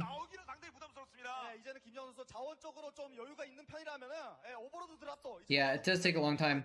They're probably at maxed upgrades at this point. I haven't checked the upgrades recently, but they're probably at maxed upgrades, which means that the Ultras have the 5 armor, and so the Marines are gonna do much less. What is it, like 4 damage a shot or something like that? Oh, why is he fighting with the drones? He's like, here, have some free drones.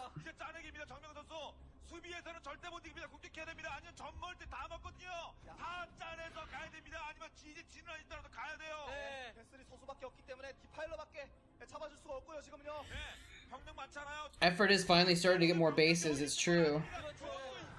But you don't want to underestimate the Terran army.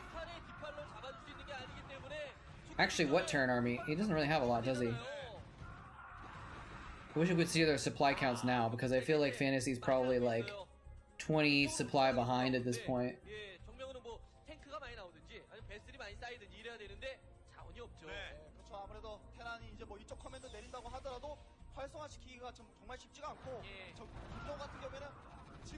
How many plagues does it take to reduce command center to 1 HP? That's a good question, Stormcall. I think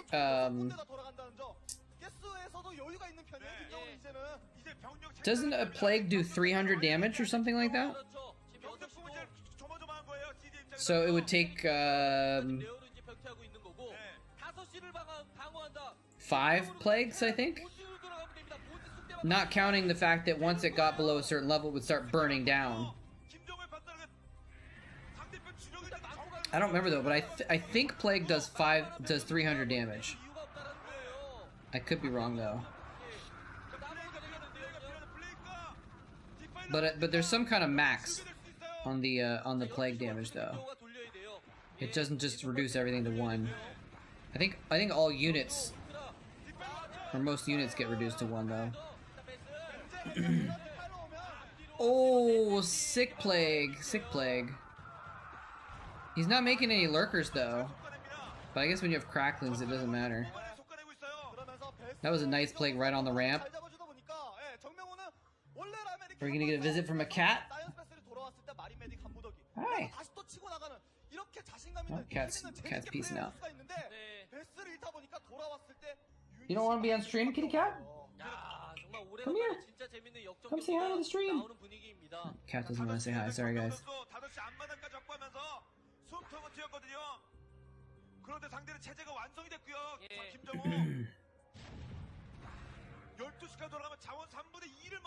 Fantasy's in trouble. You know, I seem to be making a lot of bad predictions today. Mostly about Fantasy winning. Those SCVs don't have anywhere to go. Yeah, Fantasy's only mining in the bottom right now. Effort is mining a lot of places. Okay, Effort's taking the middle. He's taking the middle of the map. If he can ever get that going, that's GG. But I think it's probably a GG already. That Scourge was like, haha. No, I'm gonna not kill you. Okay, I'll kill you. Plague deals 3.95 damage per tick over 600 frames, at a rate of 1 tick every 8 frames. This equals 11.74 points per second over 25.2 seconds. What the hell? Alright, what does that equal? Oh, my laptop died. I'm gonna have to get the plug, I think. 294, yeah, okay. Oh, no more vessels. Yeah, my laptop actually ran out of batteries. Completely.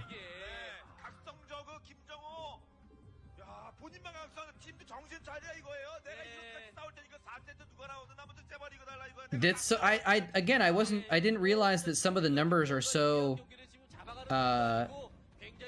precise. Like it's not 4 damage, you know, or 12 damage a second or something like that. It's actually 3.95. Seems kind of weird to me. And then earlier, Kenencom was saying that Disruption Web lasts for 15.12 seconds or something like that. It's like, what the hell? Well, Fantasy killed one more base, but Effort has so many bases now, it doesn't even matter. Look at this medic wall. Look at this medic wall. It's not enough. Crackling's just too much damage for all those medics to heal it. But the Ultras are just really confused, but the Lings are like, we got this.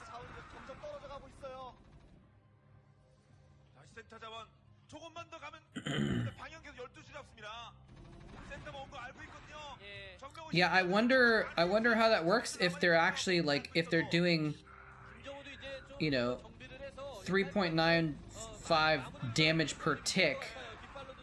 Do they store the hit points, the value of the hit points of the units in decimals? They must, otherwise they wouldn't do 3.95, right? So there must be an internal value.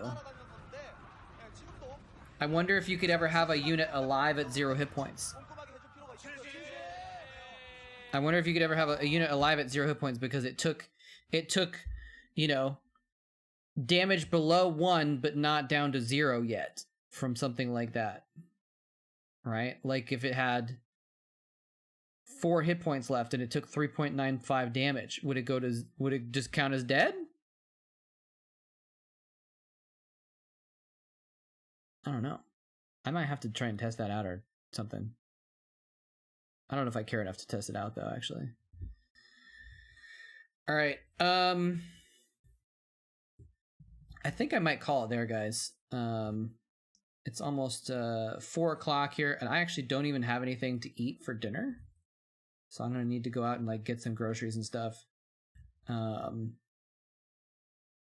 Plus my laptop's dead, so I can't even like see what's going on the side.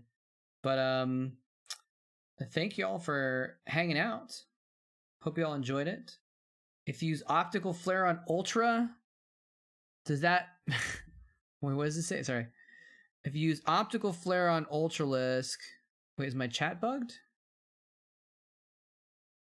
Yeah, my chat's bugged on this thing, so I have to read it off the stream.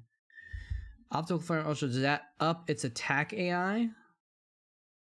Why would that... Because it targets differently or something like that? Because it targets who's attacking it instead of who's in front of it? I don't know. Make some red beans and rice. I actually could make some spaghetti. I could make some spaghetti. Yeah, I'm on the West Coast. I'm in Washington State right now. Hopefully going to be moving soon, although somewhere else in Washington. But I'm still staying with family right now. But I'm hoping to get my own place before too long, in the next couple weeks or something like that. So we'll see though. It's a tough housing market, so it's hard to find stuff that's good. So, but anyway, let's Let's see who we can raid, if there's anyone good to raid. You know who I'm gonna raid? Is yeah, if you guys want to head out, of course that's fine. But I was gonna raid is he actually live? Yeah, he just went live. I'm gonna raid this guy named Doey. Not to be confused with Doa. Doey is a a Korean player. He plays fastest map ever. He's really, really good at it, actually. So if you ever want to watch like just crazy macro games with insane stuff going on, Doey is a good place to check it out. So, but thanks so much for hanging out, everybody. And sorry there was a little bit of a glitch and my stream died like an hour ago. But we got some nice trivia going on and some fun games to watch today. A lot of fantasy. We'll probably not watch as many fantasy games next time, but again, we'll do this again on Wednesday evening, so hopefully I'll see you then. I might actually, if you're interested, I might do some more streaming of Anvil, which is the weird top-down shooter that I've been playing the beta of. I might stream some more of that today or tomorrow, if you're interested in that at all. So, anyway, peace out, y'all. Have a good one. Thank you for the Starcraft hangoutage, and I will catch you